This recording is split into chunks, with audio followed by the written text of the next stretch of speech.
நம் நோய்களை தீர்ப்பதற்காக எடுத்துக்கொள்ளும் மருந்துகளே நமக்கு உபாதைகளாக மாறிவிடக்கூடாது என்பதில் நாம் மிகவும் கவனம் கொள்ள வேண்டும். எனவே மூலிகைகளை நாம் மருந்தாக உட்கொண்டால் நமக்கு எந்தவித உபாதைகளும் ஏற்படாது என்கிறார்கள். எனவே இன்று மூலிகைகளை நாம் எவ்வாறு பயன்படுத்தலாம் என்பதை பற்றி நம்முடைய பேச வருகிறார் டாக்டர் கௌதமன் அவர்கள். நம் வீடியோலை நிகழ்ச்சியின் அடுத்த பகுதியாக வரவிருப்பது பல்லாண்டு வாழ்ந்திட. அன்பான கலைஞர் தொலைக்காட்சி நேயர்களுக்கு என்னுடைய இனிமையான காலை வணக்கங்கள். இன்றைக்கி நம்ம பார்க்கக்கூடிய தாவரத்துடைய பெயர் பெருவாகை மரம் அப்படின்னு சொல்லக்கூடிய மரம். ரொம்ப அழகான பச்சை நிறமான பூக்களை, நம்ம ப்ரஷ் மாதிரி இருக்கக்கூடிய இதழ்களை கொண்டிருக்கக்கூடிய பூக்களை கொண்டு சுகந்தமான வாசனையை கொண்டிருக்கக்கூடிய ஒரு பெருவகை தாவரம் இந்த வாகை மரம். இந்த பெருவாகை மரத்தை பொறுத்தவரையிலும் அந்த காலத்தில் பாம்பு கடிகளுக்கு மிகச்சிறந்த மருந்தாக உபயோகப்படுத்துறது நம்ம பார்த்துருக்கோம். உடலில் இருக்கக்கூடிய விஷத்தன்மையை குறைப்பதற்கும் விஷம் சம்பந்தப்பட்ட காரணிகளை குறைப்பதற்கும் இந்த பெருவாகை மரம் மிகச்சிறந்த மருந்து என்பதில் மிகையாகாது. நம்மளுடைய சீனாவில் இருக்கக்கூடிய ஒரு மருத்துவ பல்கலைக்கழகத்தில் என்ன பண்ணாங்கன்னா, ஆட்டிசம் சம்பந்தப்பட்ட குழந்தைகள், மூளை வளர்ச்சி பாதிப்பு இருக்கக்கூடிய குழந்தைகளை எடுத்து அவர்களுடைய இரத்தத்தை பரிசோதனை செய்து அந்த இரத்தத்தில் வேறு ஏதாவது ஹெவி மெட்டல்ஸ் இருக்கிறதா, அதனால் இந்த குழந்தைகளுக்கு இந்த மாதிரி பாதிப்பு ஏற்படுகிறதா அப்படிங்கிற ஒரு ஸ்டடி ஒன்று பண்ணாங்க.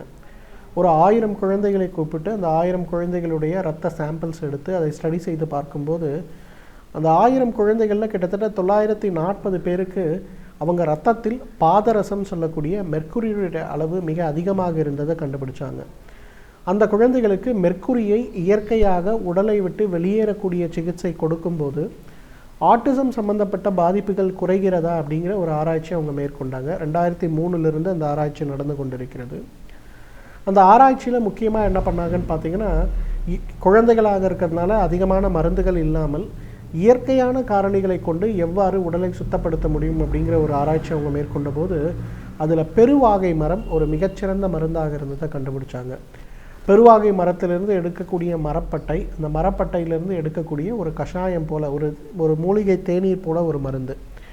200 மில்லி தண்ணீருக்கு 5 கிராம் அளவுக்கு அந்த மரப்பட்டையை இட்டு நன்றாக கொதிக்க வைத்து 100 மில்லியாக குறைக்கக்கூடிய அந்த மருந்து, வடிகட்டி எடுக்கக்கூடிய அந்த ஒரு கஷாயத்தை காலை ஒரு முறை உணவுக்கு முன்பு, இரவு ஒரு முறை உணவுக்கு முன்பு அப்படின்னு கொடுக்கும்போது எந்த வகையான மாற்றங்கள் ஏற்படுகிறது அப்படிங்கிறத பார்க்கறதுக்காக கொடுத்து பார்த்தாங்க. 6 மாதம் ஆன பிறகு பார்த்திங்கன்னா கிட்டத்தட்ட 60%, கிட்டத்தட்ட 545 குழந்தைகள் அவங்களுடைய கிளினிக்கலாக அவங்களுடைய ஆட்டிசம் நோயில் நல்ல மாற்றம் ஏற்பட்டதை பார்க்க முடிந்தது. அதே போல் அவங்க உடலில் இருக்கக்கூடிய நச்சுத்தன்மையாக இருக்கக்கூடிய மெர்க்குரியுடைய அளவுலேயும் நல்ல மாற்றம் இருக்கிறத கண்டுபிடிச்சாங்க. இப்போது ஆட்டிசம் சம்மந்தப்பட்ட டயக்னோசிஸ் ஏற்படும் போதே அந்த குழந்தைகளுக்கு டீடாக்ஸ் தெரப்பியை கொடுக்க முடியுமா அப்படிங்கிற ஒரு மருத்துவ ஆராய்ச்சி அவங்க செய்து கொண்டிருக்கிறார்கள். அது வெற்றி பெறும் பட்சத்தில் பார்த்திங்கன்னா இயற்கை காரணிகள் மூலம் டீடாக்ஸ் செய்யும்போது அந்த நோய் குணமாகிறத பார்க்கலாம். இந்த பெருவாகை மரத்துக்கு பொதுவாகவே பார்த்திங்கன்னா இன்றைக்கு நம்ம எல்லாருமே சாப்பிட வேண்டிய ஒரு மிகச்சிறந்த மருந்துன்னு சொல்லலாம். காரணம் என்னென்னா, நம்மளுடைய யாருடைய ரத்தத்தை எடுத்து பரிசோதனை செய்து பார்த்தாலும் அதில் லெட்டு அப்படின்னு சொல்லக்கூடிய ஒரு உலோகத்துடைய பாய்சனிங், மெர்க்குரி, ஆர்சனிக், இந்த மாதிரி உடலை பாதிக்கக்கூடிய மெட்டல்ஸோட அளவு உடலில் அதிகமாக இருக்கிறத நம்ம பார்க்க முடிகிறது.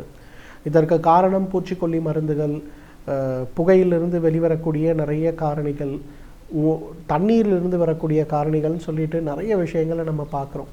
ஆனால் இது எல்லாமே உடலில் கடுமையான நோயை ஏற்படுத்தக்கூடிய ஒரு வாய்ப்பு இருக்கிறதுனால நம்ம எல்லாருமே தினசரி டீடாக்ஸ் செய்து கொள்ள வேண்டிய ஒரு தேவையில் நம்ம இருக்கோங்கிறதுல சந்தேகமே கிடையாது. அந்த தினசரி டீடாக்ஸ் அப்படின்னு வரும்போது பார்த்திங்கன்னா அதற்கு பெருவாகை ஒரு மிகச்சிறந்த மருந்து. 200 மில்லி தண்ணீருக்கு 5 கிராம் அளவுக்கு பெருவாகையுடைய மரப்பட்டையை இட்டு நன்றாக கொதிக்க வைத்து 100 மில்லியாக குறைத்து வடிகட்டி எடுக்கக்கூடிய அந்த ஒரு தேநீரில் சிறிதளவு பனங்கற்கண்டு சேர்த்து அதை காலை ஒரு முறை உணவுக்கு முன்பு, இரவு ஒரு முறை உணவுக்கு முன்பு அப்படின்னு எடுத்துக்கொள்ளும்போது ஒரு 3 மாத காலத்திலே உடலில் நல்ல மாற்றம் ஏற்படுறதை பார்க்கலாம். இன்றைக்கு நிறைய பேர் நம்மை கேட்டுக்கொள்ளக்கூடிய கேள்வி, நல்ல உடற்பயிற்சி, ஆரோக்கியமான உணவுகளை வச்சுருக்கேன், நல்லா உறங்குறேன், யோகா கூட செய்கிறேன், இருந்தாலும் எனக்கு ஏன் சின்ன வயசில் சர்க்கரை நோய் வருகிறது, ஏன் சின்ன வயசில் ரத்த அழுத்தம் வருகிறது, ஏன் புற்றுநோய் வருகிறது அப்படிங்கிற ஒரு கேள்வி நம்ம யாருமே பொதுவாக பாதிக்கப்பட்டவர்களிடத்துலேருந்து கேட்கக்கூடிய ஒரு கேள்வியாக பார்க்குறோம். இதற்கு முக்கியமான காரணம் என்னென்னா, உடலிலிருந்து வெளியேற வேண்டிய கழிவுகளை வெளியேற்றாமல் வைப்பது தான். இன்றைக்கி வீட்டு மாடியில் ஒரு வாட்டர் டேங்க் இருக்குன்னா, குறைந்தது 3 மாதத்திற்கு ஒரு முறையாவது தண்ணீரை முழுசாக வற்றி எடுத்து அந்த டேங்கை நல்லா சுத்தம் செஞ்சுட்டு ஒரு நாள் ஃபுல்லாக வெயிலில் காய வச்சு அதன் பிறகு அதில் மீண்டும் தண்ணியை ஊற்றுறோம். ஆனால் நம்மளுடைய உடலை அந்த அளவுக்கு சுத்தப்படுத்துகிறோமா அப்படிங்கிற ஒரு கேள்வி நம்ம கேட்டுக்கணும்.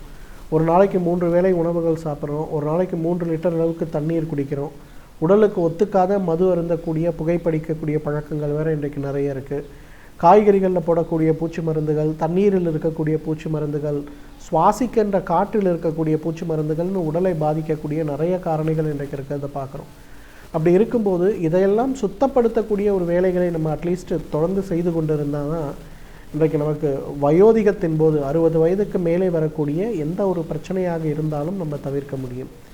அந்த வகையில் பார்க்கும்போது பெருவாகை மரம் அதற்கு ஒரு மிகச்சிறந்த மருந்துல 1% கூட மிக இல்லை. ஏன்னா பெருவாகை மரத்தில் இருக்கக்கூடிய மூலக்கூறுகள் கிட்னியில் இருக்கக்கூடிய கழிவுகளை அகற்ற உதவுகிறது, குடலில் இருக்கக்கூடிய கழிவுகளை அகற்ற உதவுகிறது. நிறைய பேருக்கு இந்த அசிடிட்டி ப்ராப்ளம் இருக்கும், வயிறு எப்போ பார்த்தாலும் எரிஞ்சிக்கிட்டே இருக்கும். அவங்கெல்லாம் ஒரு வாரம் பெருவாகை மரத்திலிருந்து எடுக்கக்கூடிய அந்த கஷாயத்தை சாப்பிடும்போது பார்த்திங்கன்னா அவங்களுக்கு அந்த அசிடிட்டி ப்ராப்ளம் காணாமே போகும். பட் பெருவாகை அசிடிட்டிக்கு பெரிய மருந்தா அப்படின்னா கிடையாது. பெருவாகை என்ன பண்ணுதுன்னா, வயிற்றில் இருக்கக்கூடிய குறிப்பாக குடலில் இருக்கக்கூடிய அமிலத்தன்மை சம்பந்தப்பட்ட காரணிகளை உடலிலிருந்து வெளியேற்ற ஆரம்பிக்கும். உடலில் தேவையில்லாமல் இருக்கக்கூடிய அமிலத்தன்மையுடைய அளவு குறையும் போது உடல் தானாகவே நல்ல மாற்றத்தை அடைவதை நம்ம பார்க்க முடியும். அந்த மாதிரி தூக்கமின்மை சம்பந்தப்பட்ட பிரச்சனை நிறைய பேருக்கு ராத்திரியில் தூக்கம் வரதில்லை. ஏன் தூக்கம் வரதில்லை? கவலைகள் கிடையாது, உடற்பயிற்சி செய்கிறாங்க, மாத்திரைகள். இன்னும் நிறைய பேர் பார்த்திங்கன்னா தூக்கத்தை வர வைக்கக்கூடிய மாத்திரைகளை சாப்பிடும்போது கூட சரியாக தூங்குறதில்லை. காரணம் என்ன? உடலில் இருக்கக்கூடிய நச்சு பொருட்கள் மூளையை தூங்க விடாமல் செய்கிறது. அப்போ நச்சு பொருட்களை வெளியேற்ற வேண்டிய மருந்துகளை நம்ம சாப்பிட வேண்டிய மருந்துகள் சொல்லும்போது பெருவாகை அதற்கு ஒரு மிகச்சிறந்த மருந்து. 200 மில்லி தண்ணீருக்கு 5 கிராம் அல்லது 1 லிட்டர் தண்ணீருக்கு 20 கிராம் அளவுக்கு இட்டு நன்றாக கொதிக்க வைத்து 1/2 லிட்டராக அதை குறைக்கணும். குறைத்து வடிகட்டி எடுக்கக்கூடிய அந்த ஒரு கஷாயத்தை காலை ஒரு முறை உணவுக்கு முன்பு, இரவு ஒரு முறை உணவுக்கு முன்பு, அல்லது மதியம் கூட ஒரு முறை உணவுக்கு முன்புன்னு சாப்பிட்லாம். நிறைய பெண்கள் பார்த்திங்கன்னா இன்றைக்கு ஒபேசிட்டி சம்மந்தப்பட்ட பிரச்சனை, தலைமுடி கொட்டக்கூடிய பிரச்சனை, கருமுட்டை பை நீர்க்கட்டிகள் சம்மந்தப்பட்ட பிரச்சனை, வயிறு மட்டும் பானை போல் இருக்குதுன்னு சொல்லக்கூடிய பிரச்சனை, மாதவிலக்கு சம்மந்தப்பட்ட கோளாறுகள், மாதவிலக்கு நேரங்களில் கடுமையான தலைவலி, வாமிட்டிங் மற்றும் தலை சுற்றல் இருக்கக்கூடிய கோளாறுகள். இந்த மாதிரி இருக்கக்கூடிய பெண்கள் யாராக இருந்தாலும் அவங்க உடம்புலலாம் நச்சுத்தன்மை அதிகமாக இருக்கிறதுன்னு அர்த்தம். இந்த நச்சுத்தன்மையை நீக்குவதற்கு, குறைப்பதற்கு மிகச்சிறந்த வழி என்னன்னு பார்த்தீங்கன்னா இந்த பெருவாகை தான். எனவே நேயர்களே, இந்த பெருவாகையை பொறுத்தவரையிலும் உடலில் இருக்கக்கூடிய நச்சு பொருட்களை நீக்கி உடல் வியாதி இல்லாமல் இருப்பதற்கு ஒரு மிகச்சிறந்த ஒரு மருந்து. ஏன்னா ப்ரிவென்ஷன் இஸ் பெட்டர் தேன் கியூர்னு சொல்லுவோம். ஒரு நோய் வருவதற்கு முன்பு அதை தடுப்பதற்கு இந்த பெருவாகை ஒரு மிகச்சிறந்த மருந்து. ஒரு மருந்தாக இல்லாமல் ஒரு மூலிகை தேநீராக காலை, மதியம், இரவு அப்படின்னு அதை தொடர்ந்து சாப்பிட ஆரம்பித்தோமேயானால் நம்மாலும் பல்லாண்டு காலம் ஆரோக்கியமாக வாழ்ந்திட முடியும். நன்மைகளை மட்டுமே எடுத்துக்கொண்டு தீமைகளை விலகி வைப்பது நன்றல்ல.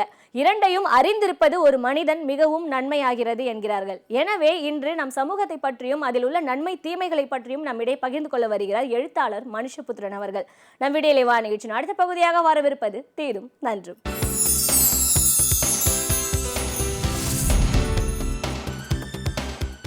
வணக்கம் நண்பர்களே, இன்னும் ஒரு இனிய காலை பொழுதில் தீதும் நன்றும் நிகழ்ச்சியில் உங்களை சந்திப்பதில் மிக்க மகிழ்ச்சி அடைகிறேன்.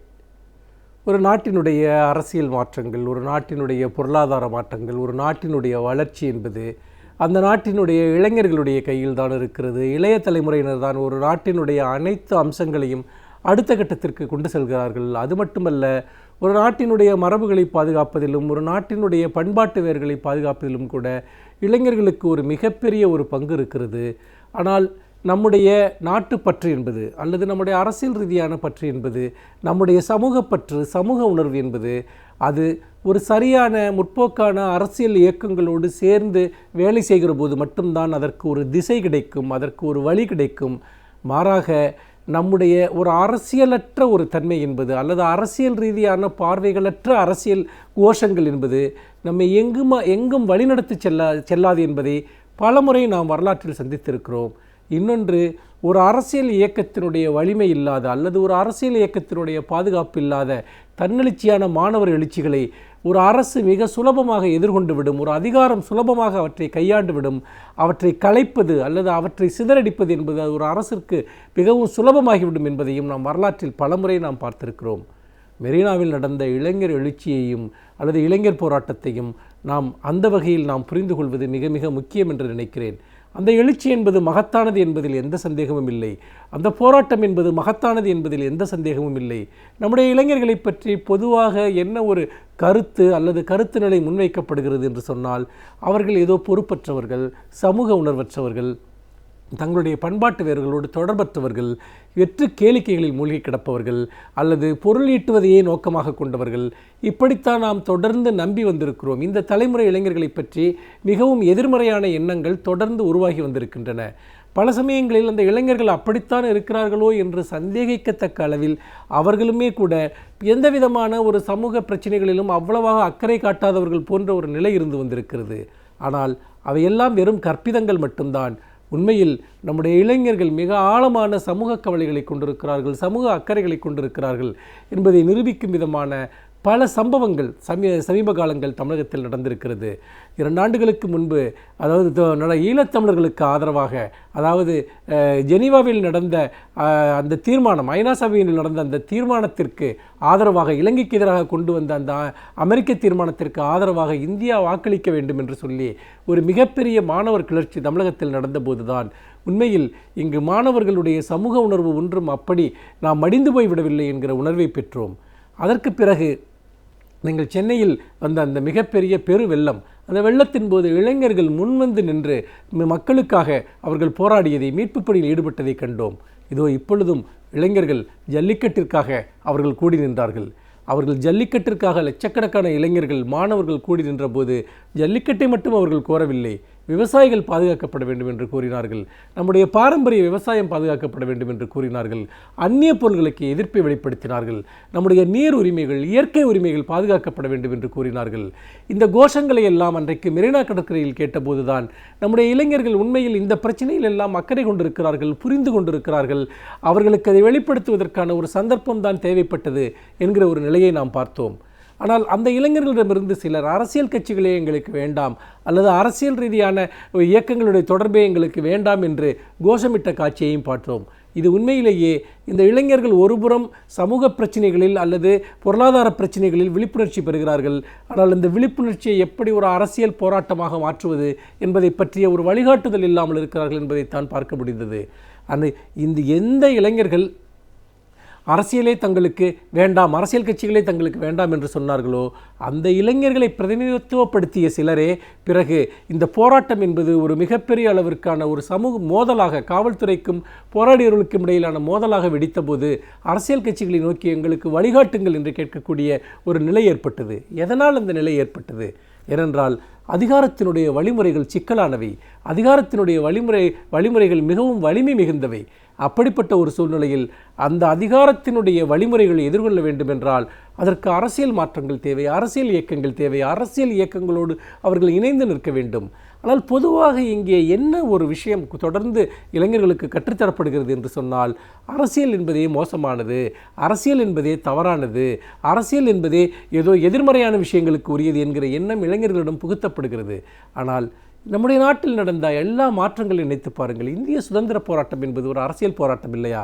அன்றைக்கு காங்கிரஸ் என்கிற ஒரு கட்சியின் மூலமாகத்தானே இந்திய சுதந்திர போராட்டம் நடந்தது. அதே போல் நீங்கள் சமூக நீதிக்கான போராட்டங்களை நினைத்து பாருங்கள், பெண்கள் உரிமைகளுக்கான போராட்டத்தை நினைத்து பாருங்கள், இடஒதுக்கீட்டிற்கான போராட்டங்களை நினைத்து பாருங்கள். இதற்கெல்லாம் நீதி கட்சி போன்ற ஒரு அரசியல் கட்சி தேவைப்பட்டது, திராவிட முன்னேற்றக் கழகம் போன்ற ஒரு அரசியல் கட்சி தேவைப்பட்டது. அந்த அரசியல் கட்சிகள் தொடர்ந்து நடத்திய போராட்டங்கள், அவர்கள் போராடிய இளைஞர்களுக்கு, போராடிய மாணவர்களுக்கு அன்றைக்கு வழிகாட்டினார்கள், வழிநடத்தினார்கள். மாணவர்கள், இளைஞர்கள் அந்த இயக்கங்களோடு இணைந்து நின்றார்கள். போராட்டங்கள் தன்னெழுச்சியாக எழுந்தபோதும் கூட ஒரு கட்டத்தில் அதற்கு ஒரு அரசியல் திசைவழி தேவைப்படுகிறது, ஒரு அரசியல் ரீதியான ஒரு வழிமுறை தேவைப்படுகிறது. அதாவது தமிழக அரசு இந்த மெரினா போராட்டத்தை கலைக்க வேண்டும் என்று ஒரு முடிவு செய்தபோது பேச்சுவார்த்தை நடத்த வேண்டும் என்கிற கோரிக்கை முன்வைக்கப்பட்டது. ஆனால் கடற்கரையில் லட்சக்கணக்கான இளைஞர்கள் கூடி நிற்கிறார்கள். அவர்களுடைய பிரதிநிதி யார் என்று யாருக்கும் தெரியவில்லை, யாரோடு பேச்சு நடத்துவது என்று யாருக்கும் தெரியவில்லை. இத்தனை லட்சம் மாணவர்களும் ஆங்காங்கே சிறு சிறு குழுக்களாக வெவ்வேறு விதமான இடங்களிலிருந்து வந்து சேர்ந்தவர்களாக அங்கே நின்று கொண்டிருந்தார்கள். இத்தனை பெரிய ஒரு எழுச்சிக்கு வழிகாட்டக்கூடிய ஒரு அமைப்பு இல்லை, ஒரு தலைவர் இல்லை. அப்படி இருக்கிற ஒரு சூழலை இளைஞர்களுக்கு கற்றுத்தந்தது யார்? உண்மையில் இன்றைக்கு எந்த இயக்கம் இதுபோன்ற விஷயங்களுக்காக எந்தெந்த இயக்கங்கள் எல்லாம் மக்கள் களத்தில் நின்று போராடுகிறதோ அந்த இயக்கங்களோடு, அந்த அரசியல் கட்சிகளோடு மாணவர்கள் தங்களை இணைத்துக் கொண்டிருந்திருக்க வேண்டும். அப்படி இணைத்துக் கொள்கிற போதுதான் அவர்களுக்கு வெளியே இருந்து ஒரு அரசியல் ரீதியான பாதுகாப்பு கிடைக்கும், சட்ட ரீதியான ஒரு பாதுகாப்பு கிடைக்கும். ஏனென்றால் இன்றைக்கு மாணவர்கள் தாக்கப்பட்டிருக்கிறார்கள். இந்த மாணவர்கள் தாக்கப்பட்டு மிக வன்முறையான முறையில் அவர்கள் மீது ஒரு மிகப்பெரிய அளவிற்கான அநீதி இழைக்கப்பட்டிருக்கிறது. இவர்களுக்காக இன்றைக்கு யார் குரல் கொடுக்கிறார்கள் என்று நினைத்து பாருங்கள். இன்றைக்கு அரசியல் கட்சிகள் தான் குரல் கொடுக்கின்றன. இந்த அரசை எதிர்க்கக்கூடிய திராவிட முன்னேற்றக் கழகம் போன்ற அரசியல் இயக்கங்கள் தான் இன்றைக்கு குரல் கொடுக்கின்றன. இந்த நேரத்திலாவது அரசியல் இயக்கங்களினுடைய, அரசியல் கட்சிகளினுடைய ஒரு தேவையையும் இளைஞர்கள் உணர வேண்டும். மாறாக அரசியலற்ற உதிரிகளாக நாம் இருப்பதன் மூலமாக நாம் எதையும் சாதிக்க முடியாது. நாம் உணர்ச்சி பூர்வமாக நாம் சில இடங்களில் பொங்கலாம், கொதித்தெழலாம், கூட்டம் கூடலாம். ஆனால் அவை ஒரு அரசியல் சக்தியாக மாற வேண்டும். அவை ஒரு அரசியல் ரீதியான விளைவுகளை உருவாக்க வேண்டும். ஆளுகிற அரசினுடைய ஒரு எதேச்சதிகார போக்கிற்கு ஒரு பதில் சொல்லக்கூடிய ஒன்றாக, அந்த ஆட்சியை அகற்றக்கூடிய ஒன்றாக இளைஞர்களுடைய எழுச்சி மாற வேண்டும்.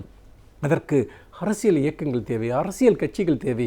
முற்போக்கான இயக்கங்களோடு அவர்கள் இணைந்து நிற்க வேண்டும். மாறாக அரசியல் கட்சிகளே வேண்டாம், ஆனால் அரசியல் வேண்டும் என்பது போன்ற ஒரு முரண்பட்ட நிலையை மாணவர்களிடம் உருவாக்கக்கூடியவர்கள் வெறும் குழப்பத்தை மட்டுமே சமூகத்தில் ஏற்படுத்த முடியும். அப்படி போதிப்பவர்கள் எல்லோரும் மாணவர்கள் ஒரு அரசியல் சக்தியாக ஒன்று திரண்டு விடாமல் பார்த்து கொள்கிறார்கள். ஒரு அரசியல் இயக்கமாக அல்லது ஒரு வலிமையுடன் ஒரு அரசியல் சக்தியாக மேலிழந்து வரவிடாமல் பார்த்து கொள்கிறார்கள் என்றுதான் நாம் பார்க்க வேண்டும். சமூகத்தில் மாற்றம் வேண்டுமென்றால், அதிகாரத்தில் மாற்றம் வேண்டுமென்றால் அதற்கு அரசியல் அதிகாரம் தேவை. சட்டங்களும் திட்டங்களும் மாற்றப்பட வேண்டும். அதற்கான இயக்கங்கள் அதிகாரத்திற்கு வர வேண்டும், அரசியல் கட்சி அதிகாரத்திற்கு வர வேண்டும்.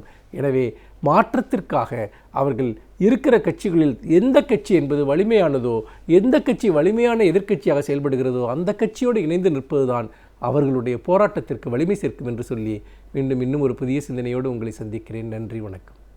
நாம் மனிதர்களாகிய ஒவ்வொருவரும் பலவிதமான சாதனைகளை படைப்பதற்காகவே பிறந்திருக்கிறோம் என்பதை நாம் நினைவில் கொள்ள வேண்டும்.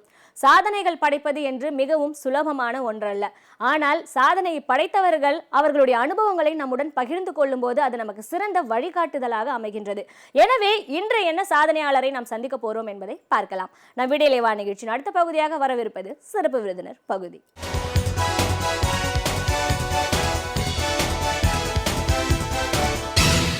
வணக்கம் நேயர்களே, விடியலை வா நிகழ்ச்சியின் சிறப்பு விருந்தினருக்கான நேரம் இது.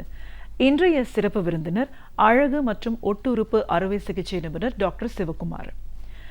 ஒரு பிளாஸ்டிக் சர்ஜரி, காஸ்மெட்டிக் சர்ஜரி இப்படிலாம் நம்ம சொல்லும்போது இது இவ்வளோ தூரம் சாத்தியமாகும், நம்மளோட உடல் உறுப்பை அந்த அளவுக்கு அழகாக மாற்ற முடியுமா, ஒரு விபத்துக்கு அப்புறமா சரியான முறையில் இயங்க வைக்க முடியுமா, இப்படின்னு நிறைய கேள்விகள் இருக்குது. ஆனால் மருத்துவத்தில் இது எல்லாமே சாத்தியம் அப்படின்னு சொல்லியிருக்காங்க. இன்னைக்கு அது சார்ந்த விஷயங்களை நம்ம டாக்டர் கிட்ட கேட்டு தெரிஞ்சுக்கலாம்.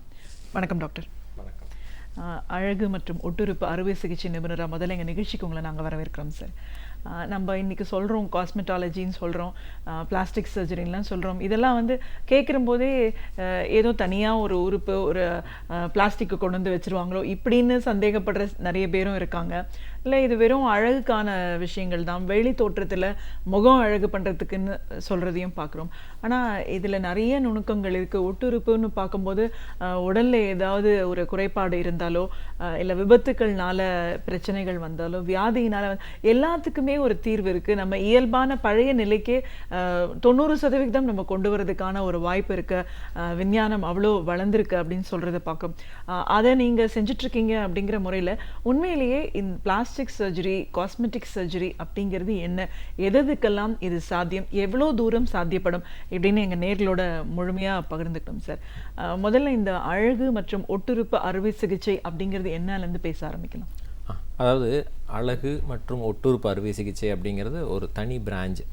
இது எதுக்காக அப்படின்னா தலையிலிருந்து கால் வரைக்கும் நம்மளுடைய அழகு சம்பந்தமான அல்லது ஒரு பகுதி இழந்துட்டாலோ இது எல்லாமே ரீகன்ஸ்ட்ரக்ட் பண்ணுறது அப்படின்னு சொல்லி சொல்லுவோம். ரீகன்ஸ்ட்ரக்ட் பண்ணுறது அப்படின்னா ஒரு இடம் சிதைஞ்சு போயிட்டாலோ அல்லது இல்லாமல் இருந்துட்டாலோ அது அதே மாதிரி பழையபடி நார்மலாக மாற்றி கொடுக்கக்கூடியது. ஸோ இதை தான் ஒட்டுறுப்பு அறுவை சிகிச்சை அப்படின்னு சொல்லி சொல்லுவோம். முதல்லலாம் இந்த பிளாஸ்டிக் சர்ஜரியோட ஹிஸ்ட்ரி பார்த்திங்கன்னா நம்ம கண்ட்ரி தான் ரொம்ப 400 BC முன்னாடி சுஷ்ருதா காலத்தில் ஆரம்பிச்சது. மூக்கு அப்போ கட் பண்ணி போட்டுருவாங்க அவங்களுக்கு. அப்போ அதை ரீகன்ஸ்ட்ரக்ட் பண்ணதெல்லாம் அந்த காலத்துலேருந்தே இதெல்லாம் இருக்குது. ஸோ அப்படி அந்த காலத்துலேருந்தே இது எவால்வேட் ஆகி இப்போ எந்த ஒரு உடம்புல எந்த ஒரு பகுதி நீக்கப்பட்டாலும் அல்லது சிதைஞ்சு போனாலோ அல்லது பிறப்புனால இல்லாமல் போயிடுச்சுனாலோ அல்லது ஒரு கேன்சர்னால் நீக்கிட்டாலோ அதையெல்லாம் பழையபடி அதே மாதிரி நார்மலாக ரீகன்ஸ்ட்ரக்ட் பண்ணி கொடுக்குறது தான் அந்த ஒட்டுறுப்பு அறுவை சிகிச்சை அப்படின்னு சொல்லி சொல்கிறது. இப்போ நிறைய ரோட் டிராஃபிக் ஆக்சிடெண்ட் பார்க்குறோம். ஃபாஸ்ட் ஸ்பீடிங் வெஹிக்கிள் அதெல்லாம் அடிபடுறதுனால ஒரு பகுதியில் தோல் போயிடும், ஒரு சில சதை போயிடும், ஒரு பகுதியில் எலும்பு கூட போயிடும். அந்த மாதிரி நிறைய விஷயங்கள் இழந்துருவாங்க. ஸோ அந்த மாதிரி இழந்துட்டோம் அப்படின்னோன்னா அதை கம்ப்ளீட்டாக மறுபடியும் ரீகன்ஸ்ட்ரக்ட் பண்ண முடியலன்னா அவங்க லைஃப் லாங் ஊனமாக இருக்க வேண்டியிருக்கும். ஸோ அந்த மாதிரி ஒரு நிலைமை இல்லாமல் மறுபடியும் அவங்க பழைய வாழ்க்கைக்கே வர்றதுக்காக நம்ம பண்ணக்கூடிய எல்லா வகையான அறுவை சிகிச்சைகளும் இந்த ஒட்டுறுப்பு அறுவை சிகிச்சை அல்லது பிளாஸ்டிக் சர்ஜரியில் பாசிபிள். இது ஒரு வகை. இன்னும் ஒன்று அழகுக்காக செய்யக்கூடியது. அதாவது நம்மளுக்கு எல்லாருமே அழகு சம்மந்தமாக இப்போ அவேர்னஸ் ரொம்ப அதிகம். ஏன்னா நம்ம அடிக்கடி நம்ம முகத்தை பார்த்துக்கிறோம், நம்ம உடல் அழகை பார்த்துக்கிறோம். ஏன்னா நிறைய எக்ஸ்போஷர் நம்ம நிறைய மீடியாக்களுக்கும் அல்லது அந்த சோஷியல் மீடியாவில் அதில் எல்லாத்துலேயுமே நம்ம எக்ஸ்போஷர் ஜாஸ்தியாக இருக்குது. அதனால் எல்லாருமே அழகாக இருக்கணும், தன்னை அழகாக காட்டிக்கணும் அப்படிங்கிறத ஆசைப்படுறாங்க. அது ஆசைப்படுறதுல தப்பு இல்லை. ஏன்னா அது அவங்களுடைய செல்ஃப் கான்ஃபிடென்ஸை இன்க்ரீஸ் பண்ணுது. இப்போ நான் அழகாக இருக்கேன், நான் நல்லா ப்ரெசென்ட் பண்ணுறேன் அப்படின்னு சொல்லும்போது அவங்களுக்கு ஒரு செல்ஃப் கான்ஃபிடென்ஸ் நல்லா வந்துடுது. ஸோ அந்த மாதிரி இருக்கிறதுனால நம்மளுக்கு இப்போ முகத்தில் ஒரு சிலருக்கு ஒரு தழும்பு இருக்கும். அது ஒன்றே அவங்களுக்கு ஒரு பெரிய குறையாக இருக்கும். ஸோ அந்த தழும்பை நம்ம மறைக்கிறது அல்லது அதை சரி பண்ணுறது. அது மட்டும் இல்லாத ஒரு சிலருக்கு மூக்கு ஷார்ப்பாக இல்லாமல் இருக்கும், அல்லது அவங்க எதிர்பார்க்குற மாதிரி சாதாரணமாக பார்த்தா எல்லாருக்கும் மூக்கு இருக்குது, அது சாதாரணமாக இருக்குது, இது என்ன பெருசு அப்படின்னா, ஆனால் அவங்களுக்கு உள் மனசில் இந்த மூக்கு இன்னும் ஷார்ப்பாக நல்லா இருக்கணும் அப்படின்னு சொல்லி எதிர்பார்ப்பாங்க. அல்லது ஒரு டிப்ரெஷன் இருக்கும், அல்லது லிப்பு சின்னதாக இருக்கும். அதுவும் உடம்புல ஒவ்வொரு பகுதியும் மார்பகங்களாகட்டும் வயிறாகட்டும் இந்த மாதிரி தலையிலிருந்து கால் வரைக்கும், ஸோ முடி எடுத்துக்கிட்டால் கூட முடி சம்மந்தமான இந்த மாதிரி ஒவ்வொன்றையும் சீர் செய்யக்கூடிய அறுவை சிகிச்சைகள் எல்லாமே காஸ்மெட்டிக் சர்ஜரியில் பாசிபிள். ஸோ அழகுக்காக செய்யக்கூடிய அனைத்து அறுவை சிகிச்சைகளும் காஸ்மெட்டிக் சர்ஜரி. இது மாதிரி ஒரு பகுதியில் ஏதாவது இழந்து அதை ரீகன்ஸ்ட்ரக்ட் பண்ணுறதெல்லாம் பிளாஸ்டிக் சர்ஜரி. நிச்சயமா டாக்டர். இப்போ ஒரு துறை சார்ந்த மருத்துவம் அப்படிங்கிறத தாண்டி இது நம்ம உடலோட எல்லா பாகங்களுக்குமான ஏதோ ஒரு விஷயத்தை செய்யக்கூடிய ஒரு துறையா இந்த துறை இருக்கிறத நம்ம பார்க்குறோம். அழகியல்னு சொல்லும்போது எல்லாருக்குமே அது மேலே ஒரு ஆர்வம் இருக்கும், ஒரு அவேர்னஸ் இருக்குது, நம்மளை நல்லா வச்சுக்கணும் அப்படிங்கிற ஒரு ஆசை இருக்குது. அதுக்கு முன்னாடி நீங்கள் அந்த ஒட்டுறுப்பு அப்படின்னு சொல்லியிருக்கீங்க. இது ரொம்ப அவசியமான அழகியல் தேவை அப்படின்னாலும் இந்த மாதிரியான அந்த ரீகன்ஸ்ட்ரக்ஷன் அப்படிங்கிறது ரொம்ப தேவையாக இருக்குது. பிறவியில் வர குறைபாடுன்னு வரும்போது அதிகப்படியாக நீங்கள் பார்க்குற கேசஸ் என்னவா இருக்குது? அதை எவ்வளோ தூரம் சக்ஸஸ்ஃபுல்லாக பண்ண முடியுது? ஆமாம், பிறவியில் பிறக்கும் பொழுது ஏதாவது ஒரு சின்ன குறைபாடுகளோடு பிறந்தாலே அது ஒரு சின் மாதிரி நிறையா பேர் எடுத்துக்குவாங்க. அது ஏதாவது பாவம் அந்த மாதிரி எதுவுமே இல்லை.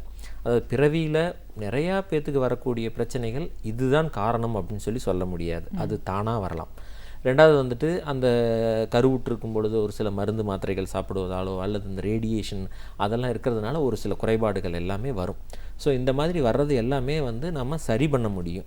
இதில் காமனாக வரக்கூடியது என்ன அப்படின்னு சொன்னோம்னா இந்த அன்னம் பிளவு, உதடு பிளவு அப்படின்னு சொல்லுவாங்க. அது கிளஃப்ட் லிப்பு, கிளஃப்ட் பேலட் அப்படின்னு அது நம்ம நிறைய பார்த்துருப்போம். அந்த மாதிரி வந்துருச்சு அப்படின்னோன்னா அது பார்க்குறதுக்கு கொஞ்சம் நல்லா அழகாக இல்லைனாலும் இதை கம்ப்ளீட்டாக நார்மலாக ஆக்க முடியும். ஸோ அது அந்த கிளஃப்ட் லிப் சர்ஜரி அல்லது அந்த கிளஃப்ட் பேலட் சர்ஜரி ஒரு சிலருக்கு உதடு மட்டும் பிளவுபட்டிருக்கும், அல்லது ஒரு சில குழந்தைங்களுக்கு உதடும் உள்ளே இருக்கக்கூடிய அன்னமும் பிளவுபட்டிருக்கும். இந்த மாதிரி இது எல்லாமே பிளவுபட்டிருந்தது அப்படின்னா அதையெல்லாம் மறுபடியும் பழையபடி மாற்றணும். இந்த உதடு மட்டும் சரி பண்ணுறது அழகுக்காக. பட் அந்த அன்னமும் அந்த மாதிரி போயிருந்தது அப்படின்னு சொல்லி சொன்னோன்னா அது வந்து குழந்தை பேச்சு வர்றதுக்கு, அது சாதாரணமாக பால் குடிக்கிறதுக்கு, சாப்பிட்றதுக்கு, அதுக்கு எல்லாத்துக்குமே வந்து ரொம்ப முக்கியம். ஸோ அதனால் அந்த அன்னப்பிளவு சரி பண்ணுறது, இந்த உதடு பிளவு சரி பண்ணுறது அப்படிங்கிறதெல்லாம் வந்து ரொம்ப ரொம்ப எசென்ஷியல். ஆனால் இது இப்போ நார்மலாகவே கிட்டத்தட்ட அந்த குழந்தைகள் வந்து ஒரு 10 வாரம், அதாவது 2 மாத குழந்தையிலேருந்தே அந்த உதடு பிளவை சரி பண்ண ஆரம்பிச்சிடலாம். ஒரு வருஷம் 1.5 வருஷம், அதாவது குழந்தை வந்து ஒரு ஸ்கூலுக்கு, ஒரு ப்ரீ ஸ்கூலுக்கு போகிறதுக்கு முன்னாடியே அதை நார்மலாக்கி நம்ம சொசைட்டிக்கு அனுப்பிடணும் அப்படிங்கிறது தான். ஸோ அந்த மாதிரி உதடு பிளவுகள். இது இல்லாமல் ஒரு சில குழந்தைகளுக்கு காது இல்லாமல் பிறக்கும். ஸோ காதே வந்து ரொம்ப சின்னதாக இருக்கும், அல்லது வந்து காது மடங்கி இருக்கும். அந்த மாதிரி ஒரு சில குழந்தைங்களுக்கு வந்து கண்களில் அந்த மாதிரி மூக்கு அமிழ்ந்து அந்த மாதிரி ஒவ்வொரு பகுதியிலையும் ஒரு சின்ன சின்ன பிறவி குறைபாடுகள் ஏற்படலாம். ஸோ அந்த மாதிரி ஏற்படக்கூடிய பிறவி குறைபாடுகள் முகத்தில் ஏற்பட்டிருந்தால் அந்த முகத்து சம்மந்தமானதை எல்லாமே பண்ணலாம். இப்போ ஃபார் எக்ஸாம்பிள் கைகளில் ஒரு சில பிறவி குறைபாடு ஏற்படும். ஒரு சில குழந்தைங்களுக்கு வந்து கை விரல்கள் ஒட்டி பிறந்திருக்கும், அது நம்ம பார்த்துருப்போம். ஒரு சில குழந்தைங்களுக்கு 6 விரல் இருக்கும், அது ஒரு சிலர் அதிர்ஷ்டம் நினச்சிட்டு இருப்பாங்க. ஆனால் வந்து அந்த மாதிரிலாம் அது வந்து பின்னாடி வந்து அந்த குழந்தை வந்து பின்னாடி உபயோகப்படுத்தும் போது அந்த 6வது விரல் வந்து அது வந்து ஒரு இடைஞ்சலாக இருக்கும்.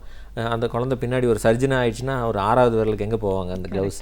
ஸோ அந்த மாதிரி அந்த 6வது விரல் வர்றது, அல்லது விரல்கள் ஒட்டி பிறக்கிறது, விரல்கள் வளைஞ்சு பிறக்கிறது, அந்த மாதிரி நிறைய விரல் சம்பந்தமாக, அதே மாதிரி கால் விரல்கள் ஒட்டி பிறக்கிறது, அந்த மாதிரி ஒவ்வொரு பகுதியிலையும் இப்போ மார்பகங்கள்லாம் மார்பு கூடு உள்ளே அமிழ்ந்து போயிருக்கிறது, அந்த மாதிரி ஒவ்வொரு இடங்கள்லையும் வந்து ஒரு பிறவி குறைபாடுகள் ஏற்படலாம். ஸோ இந்த குறைபாடுகள் எல்லாத்தையுமே வந்து நம்ம சரி பண்ண முடியும். இது எல்லாமே சரி பண்ணுறது வந்து ஒரு பகுதியான பிளாஸ்டிக் சர்ஜரியில் ஒரு முக்கியமான பகுதின்னு வச்சுக்கோங்களேன். ஓகே. ஸோ இப்போ இதற்கான ஒரு தீர்வு அப்படின்னு வரும்போது சார், இப்போ நிறைய பிறவி குறைபாடுகள் பற்றி பேசியிருக்கோம். இதற்கான தீர்வு அப்படின்னு வரும்போது எப்படி நடக்குது? நம்ம உடல் உறுப்பில் இருந்தே தான் நீங்கள் இதை ஒரு அறுவை சிகிச்சை பண்ணுறீங்களா, இல்லை வெளியில் ஏதாவது ஒரு எக்ஸ்டர்னல் பார்ட்டிக்கல் நம்ம உள்ளர வைக்கிறோமா? எவ்வளோ ஆண்டு காலம் இது வந்து ஒரு தீர்வாக இருக்கும் அப்படின்னு சொல்லலாம்? அதாவது இந்த அறுவை சிகிச்சைகள் எல்லாமே வந்து நம்ம பேசிக்காக வந்து ஒரு விஷயத்தை நம்ம தெரிஞ்சுக்கணும். பிளாஸ்டிக் சர்ஜரி அப்படிங்கிறது வேறு ஏதாவது ஒரு பிளாஸ்டிக் கொண்டு வந்து வைக்கிறது இல்லை.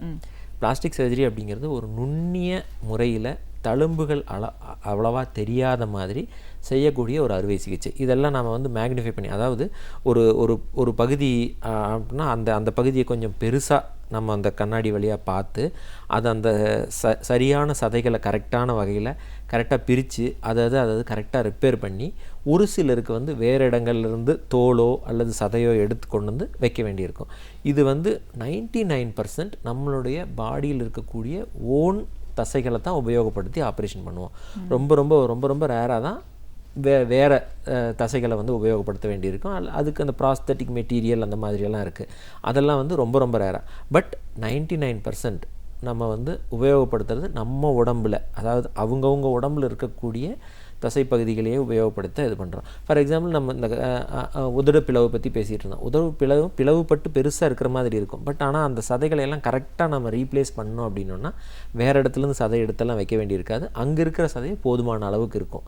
அந்த அன்னம் பிளவுபட்டவங்களுக்கு வேணால் ஒரு சில இடங்களில் கால் இருந்தோ அல்லது வேறு இடங்களில் கொஞ்சம் எலும்பெல்லாம் எடுத்து வைக்க வேண்டியிருக்கும். பட் ஆனால் எல்லாமே வந்து நம்மளுடைய உடம்புலேருந்தே எடுத்து வைக்க வேண்டிய பகுதிகள் தான். இப்போ நம்ம இன்னொரு விஷயமும் பேசியிருக்கோம். நம்ம அழகியல் சார்ந்து அப்படின்னு நம்ம அழகியல் சார்ந்து பேசுறதுக்கு முன்னாடி நீங்கள் இதுலேயே சொல்லியிருக்கீங்க, பிறவி கோளாறுகளுக்கு அப்பாற்பட்டும் விபத்துக்கள்னாலேயோ தொழில் செய்கிற இடத்துனாலேயோ கூட பிரச்சனைகள் வருது, அதுக்கும் பிளாஸ்டிக் சர்ஜரி ஒரு பயனுள்ள தீர்வாக இருக்குன்னு சொல்லியிருக்கீங்க. அதை பற்றி பேசணும் சார். இப்போ நம்ம பணி செய்கிற இடத்துல ஒருத்தருக்கு பிரச்சனைன்னு வந்தால் எந்த மாதிரியான ஒரு ப்ராப்ளம்ஸோடலாம் பொதுவாக வராங்க, அதை எவ்வளோ தூரம் சரி பண்ண முடியுது? அதாவது விபத்து அப்படிங்கிறது இப்போ வந்து எல்லாமே ஃபாஸ்ட் வெஹிக்கிள்ஸ் எல்லாமே. அதனால் வந்து நம்ம இப்போ கொஞ்சம் கேர்லெஸ்ஸாக இருந்துட்டோம் அப்படின்னா, விபத்து ஏற்பட்டுருச்சு அப்படின்னா முகத்தில் அடிபட்டுச்சுன்னா, முகத்தில் அடிபட்டு முகத்தில் இருக்கக்கூடிய எலும்புகள் செதஞ்சினாவோ அல்லது ஒரு சதை போயிடுச்சுனாவோ அல்லது உடம்புல எந்த பகுதியில் ஒரு சதையோ தோலோ போயிடுச்சு அப்படின்னாலும் வந்து இது எல்லாமே பிளாஸ்டிக் சர்ஜரி மூலமாக சரி பண்ண முடியும். ஃபார் எக்ஸாம்பிள் முகத்தில் இருக்கக்கூடிய ஒரு தாடை எலும்பு உடஞ்சிருச்சுன்னு வச்சுக்கோங்க. அந்த எலும்பு உடஞ்சிருச்சு அப்படின்னோன்னா அதை வந்து சரி பண்ணுறதுக்கு ஒரு பிளேட் போட்டு ஃபிக்ஸ் பண்ணுறது, அந்த ஃபேஷியோ மேக்ஸிலரி சர்ஜரி அப்படின்னு சொல்லி சொல்லுவோம். அதுவும் பிளாஸ்டிக் சர்ஜரியில் ஒரு பகுதி தான். ஸோ அதெல்லாம் வந்து பிளேட் போட்டு ஃபிக்ஸ் பண்ணுறதோ அல்லது அந்த பல்லெல்லாம் கரெக்டான அலைன்மெண்ட்டில் வச்சு இது பண்ணுறதோ. இப்போ நம்ம தாடை எலும்பு உடஞ்சி போச்சு அப்படின்னா முகம் வந்து ஒரு பக்கம் ஒடுங்கின மாதிரி ஆகிடும். ஸோ அதையெல்லாம் சரி பண்ணுறது, அந்த மாதிரி இருக்கக்கூடிய முகத்தில் இருக்கக்கூடிய எலும்புகளும் முகத்தில் இருக்கக்கூடிய சதைகள் எது போனாலும் வந்து அது எல்லாமே பிளாஸ்டிக் சர்ஜரி மூலம் சரி பண்ணலாம். இது மட்டும் இல்லாமல் உடம்புல எந்த பகுதியில் இப்போ காலில் நிறைய அடிபடுது, காலில் அடிபட்டு வெறும் ஃப்ராக்சர் மட்டும் ஆயிடுச்சுன்னா எலும்பு டாக்டர் சரி பண்ணிடுவாங்க. அதே வந்து சதையும் போயிடுச்சு அப்படிங்கிற மாதிரி இருந்ததுன்னா எலும்பை மட்டும் ஃபிக்ஸ் பண்ணால் பத்தாது, அந்த சதையை வேறு இடத்துலேருந்து கொண்டு வந்து வைக்க வேண்டியிருக்கும், தோல் வேறு இடத்துலேருந்து எடுத்து கொண்டு வந்து வைக்க வேண்டியிருக்கும். இதெல்லாமே பிளாஸ்டிக் சர்ஜரி மெத்தட் தான். இப்போது அதேமாதிரி வேலை செய்யக்கூடிய இடங்களில் 2 வகையான இது, அதாவது என்ன அப்படின்னா வந்து இந்த மெஷினரியை வந்து கொஞ்சம் கவனக்குறைவாக நம்ம உபயோகப்படுத்தணும் அப்படின்னோன்னா இந்த கை விரல்களில் அடிபடும். கை விரல் அடிபடக்கூடிய எல்லா விதமான இதையும் வந்து பிளாஸ்டிக் சர்ஜரியில் ஒரு சிறப்பு பிரிவு, ஹேண்ட் சர்ஜரி அப்படின்னு சொல்லக்கூடிய பிரிவு. இப்போ விரலே துண்டிச்சிருச்சு அப்படிங்கிற மாதிரி இருந்துன்னா அதை கரெக்டாக ப்ரிசர்வ் பண்ணி கொண்டு வந்தோம் அப்படின்னா அதை திருப்பி இணைக்க முடியும். அது வந்து ஒரு குறிப்பிட்ட நேரத்தில் ஒரு 6 மணி நேரத்துக்குள்ளே நம்ம அந்த விரல் பகுதி துண்டித்த பகுதியை வந்து நம்ம ப்ராப்பராக வந்து ப்ரிசர்வ் பண்ணி எடுத்து கொண்டு வந்தோம் அப்படின்னோன்னா வந்து அதை வந்து திருப்பி இணைக்க முடியும். அது வந்து எவ்வளோ தூரம், ஒரு சிலருக்கு வந்து கை விரல் நுனி மட்டும் கட்டாயிருக்கும், ஒரு சிலருக்கு முழு விரல், ஒரு சிலர் கை இந்த அந்த மாதிரி ஒவ்வொரு இடத்துக்கு தகுந்த அளவு நம்ம அவ்வளோ ஃபாஸ்ட்டாக பண்ணணும். சின்ன பகுதியாக இருந்ததுன்னா கொஞ்சம் லேட்டாக பண்ணால் கூட ஒத்துக்கும். அதே பெரிய பகுதி கை முழுவதும் அப்படின்னா ரொம்ப ஃபாஸ்ட்டாக ஒரு 6 மணி நேரம் 3 மணி நேரம் 4 மணி நேரத்துக்குள்ளேயே அதுக்கு ரத்த ஓட்டம் வர வச்சா தான் அதை வந்து சரி பண்ண முடியும். இது எல்லாமே பிளாஸ்டிக் சர்ஜரியில் பண்ணக்கூடிய ஒரு அறுவை சிகிச்சைகள் தான். அது இல்லாமல் ரெண்டாவது வந்து தீ, ஒர்க் பிளேஸில் வந்து தீயினால் ஏற்படக்கூடிய புண், அது எல்லாமே வந்து நம்ம பிளாஸ்டிக் சர்ஜரி மூலமாக தான் சரி பண்ண முடியும். இப்போ லேடிஸ் திடீர்னு கிச்சனில் வேலை செய்யும்போது நம்ம அந்த ட்ரெஸ் எல்லாமே ஒட்டி போகும், ஒரு முழுமையான ஒரு பாதிப்பு. அவங்களால எந்த அளவுக்கு அவங்கள நம்ம சரி பண்ண முடிஞ்சு இயல்பு வாழ்க்கைக்கு கொண்டு வர முடியும்? அதாவது தீ புண் அப்படின்னு பேசும்போதே நம்ம 2 விஷயம் வந்து நம்ம கண்டிப்பாக பேசியே ஆகணும். என்ன அப்படின்னா வந்து ப்ரிவென்ஷன். தீ விபத்தை ப்ரிவென்ட் பண்ணுறது ரொம்ப ரொம்ப ரொம்ப ரொம்ப முக்கியம். ஒவ்வொருவரும் தீ பக்கத்தில் எந்த வேலை செய்வதாக இருந்தாலும் சரி, சமையல் வேலை செய்வதாக இருந்தாலும் சரி, நம்ம வந்து அந்த சேஃப்டி ப்ரிகாஷன்ஸை வந்து நம்ம என்றைக்குமே, நான் வந்து 30 வருஷமாக சமையல் பண்ணிகிட்ருக்கேன்னு சொல்லுவாங்க, பட் தீக்கு தெரியாது அது 30 வருஷம் நீங்கள் பண்ணிகிட்ருக்கிறீங்கன்னு. அது பக்கத்தில் போய் பட்டால் அது பிடிச்சிக்கும். ஸோ அதனால் வந்து நம்ம என்றைக்குமே எல்லா நாளும் ஒவ்வொரு நாளும் தீ அதில் உள்ள காயங்களை தவிர்க்கிறதுக்கான எல்லா விதமான இதையும் நம்ம பண்ணிகிட்டே தான் இருக்கணும். ரெண்டாவது வந்துட்டு தீ பட்டுச்சு அப்படின்னோன்னா நாம் முடிஞ்ச அளவுக்கு அந்த தீ பகுதியிலேருந்து வெளியே வந்துட்டு அந்த பகுதியை அகற்றிட்டு உடனே குளிர்ந்த நீரை ஊற்றி அதை வந்து அந்த தீயினோட தன்மையை குறைக்கணும். ஸோ இந்த தீயினோட தன்மையை குறைச்சோம் அப்படின்னா தான் வந்து அது எவ்வளோ ஆழம் அதிகமாக இருக்குதோ அவ்வளவு தழும்பு உண்டாக்கும். ஸோ ஆழம் கம்மியாக இருந்துச்சு அப்படின்னா வந்து தழும்புகள் கம்மியாக இருக்கும். ஸோ அதுதான். ஸோ இந்த 2 விஷயம் நம்ம இது பண்ணிக்கணும். ஒன்று ப்ரிகாஷன், ரெண்டாவது ஏற்பட்டுருச்சு அப்படின்னா குளிர்ந்த நீரை போட்டு அதை நம்ம சரி பண்ணணும். இந்த மாதிரி தீ புண் பட்டுருச்சு அப்படின்னா நம்மளுடைய உடம்புலோட சதவீதம் பொறுத்து, நம்மளோட உடம்பை வந்து 100% வச்சுட்டோம் அப்படின்னோன்னா ஒவ்வொரு பகுதிக்கு தகுந்த மாதிரி ஒருத்தருக்கு தீப்புண் பட்டிருக்கு அப்படின்னு சொல்லி சொல்லுவோம். ஃபார் எக்ஸாம்பிள் அவங்களுக்கு 2 கை, மார்பு பகுதி, ஃபேஸ், அந்த மாதிரி ஒரு பாதி 50% அப்படின்னு சொல்லி சொல்லுவோம். ஒரு கால் ஒரு 20, அந்த மாதிரி ஒவ்வொரு பகுதியும் வந்து ஒரு பர்சன்டேஜாக பிரித்து வச்சுருப்போம்.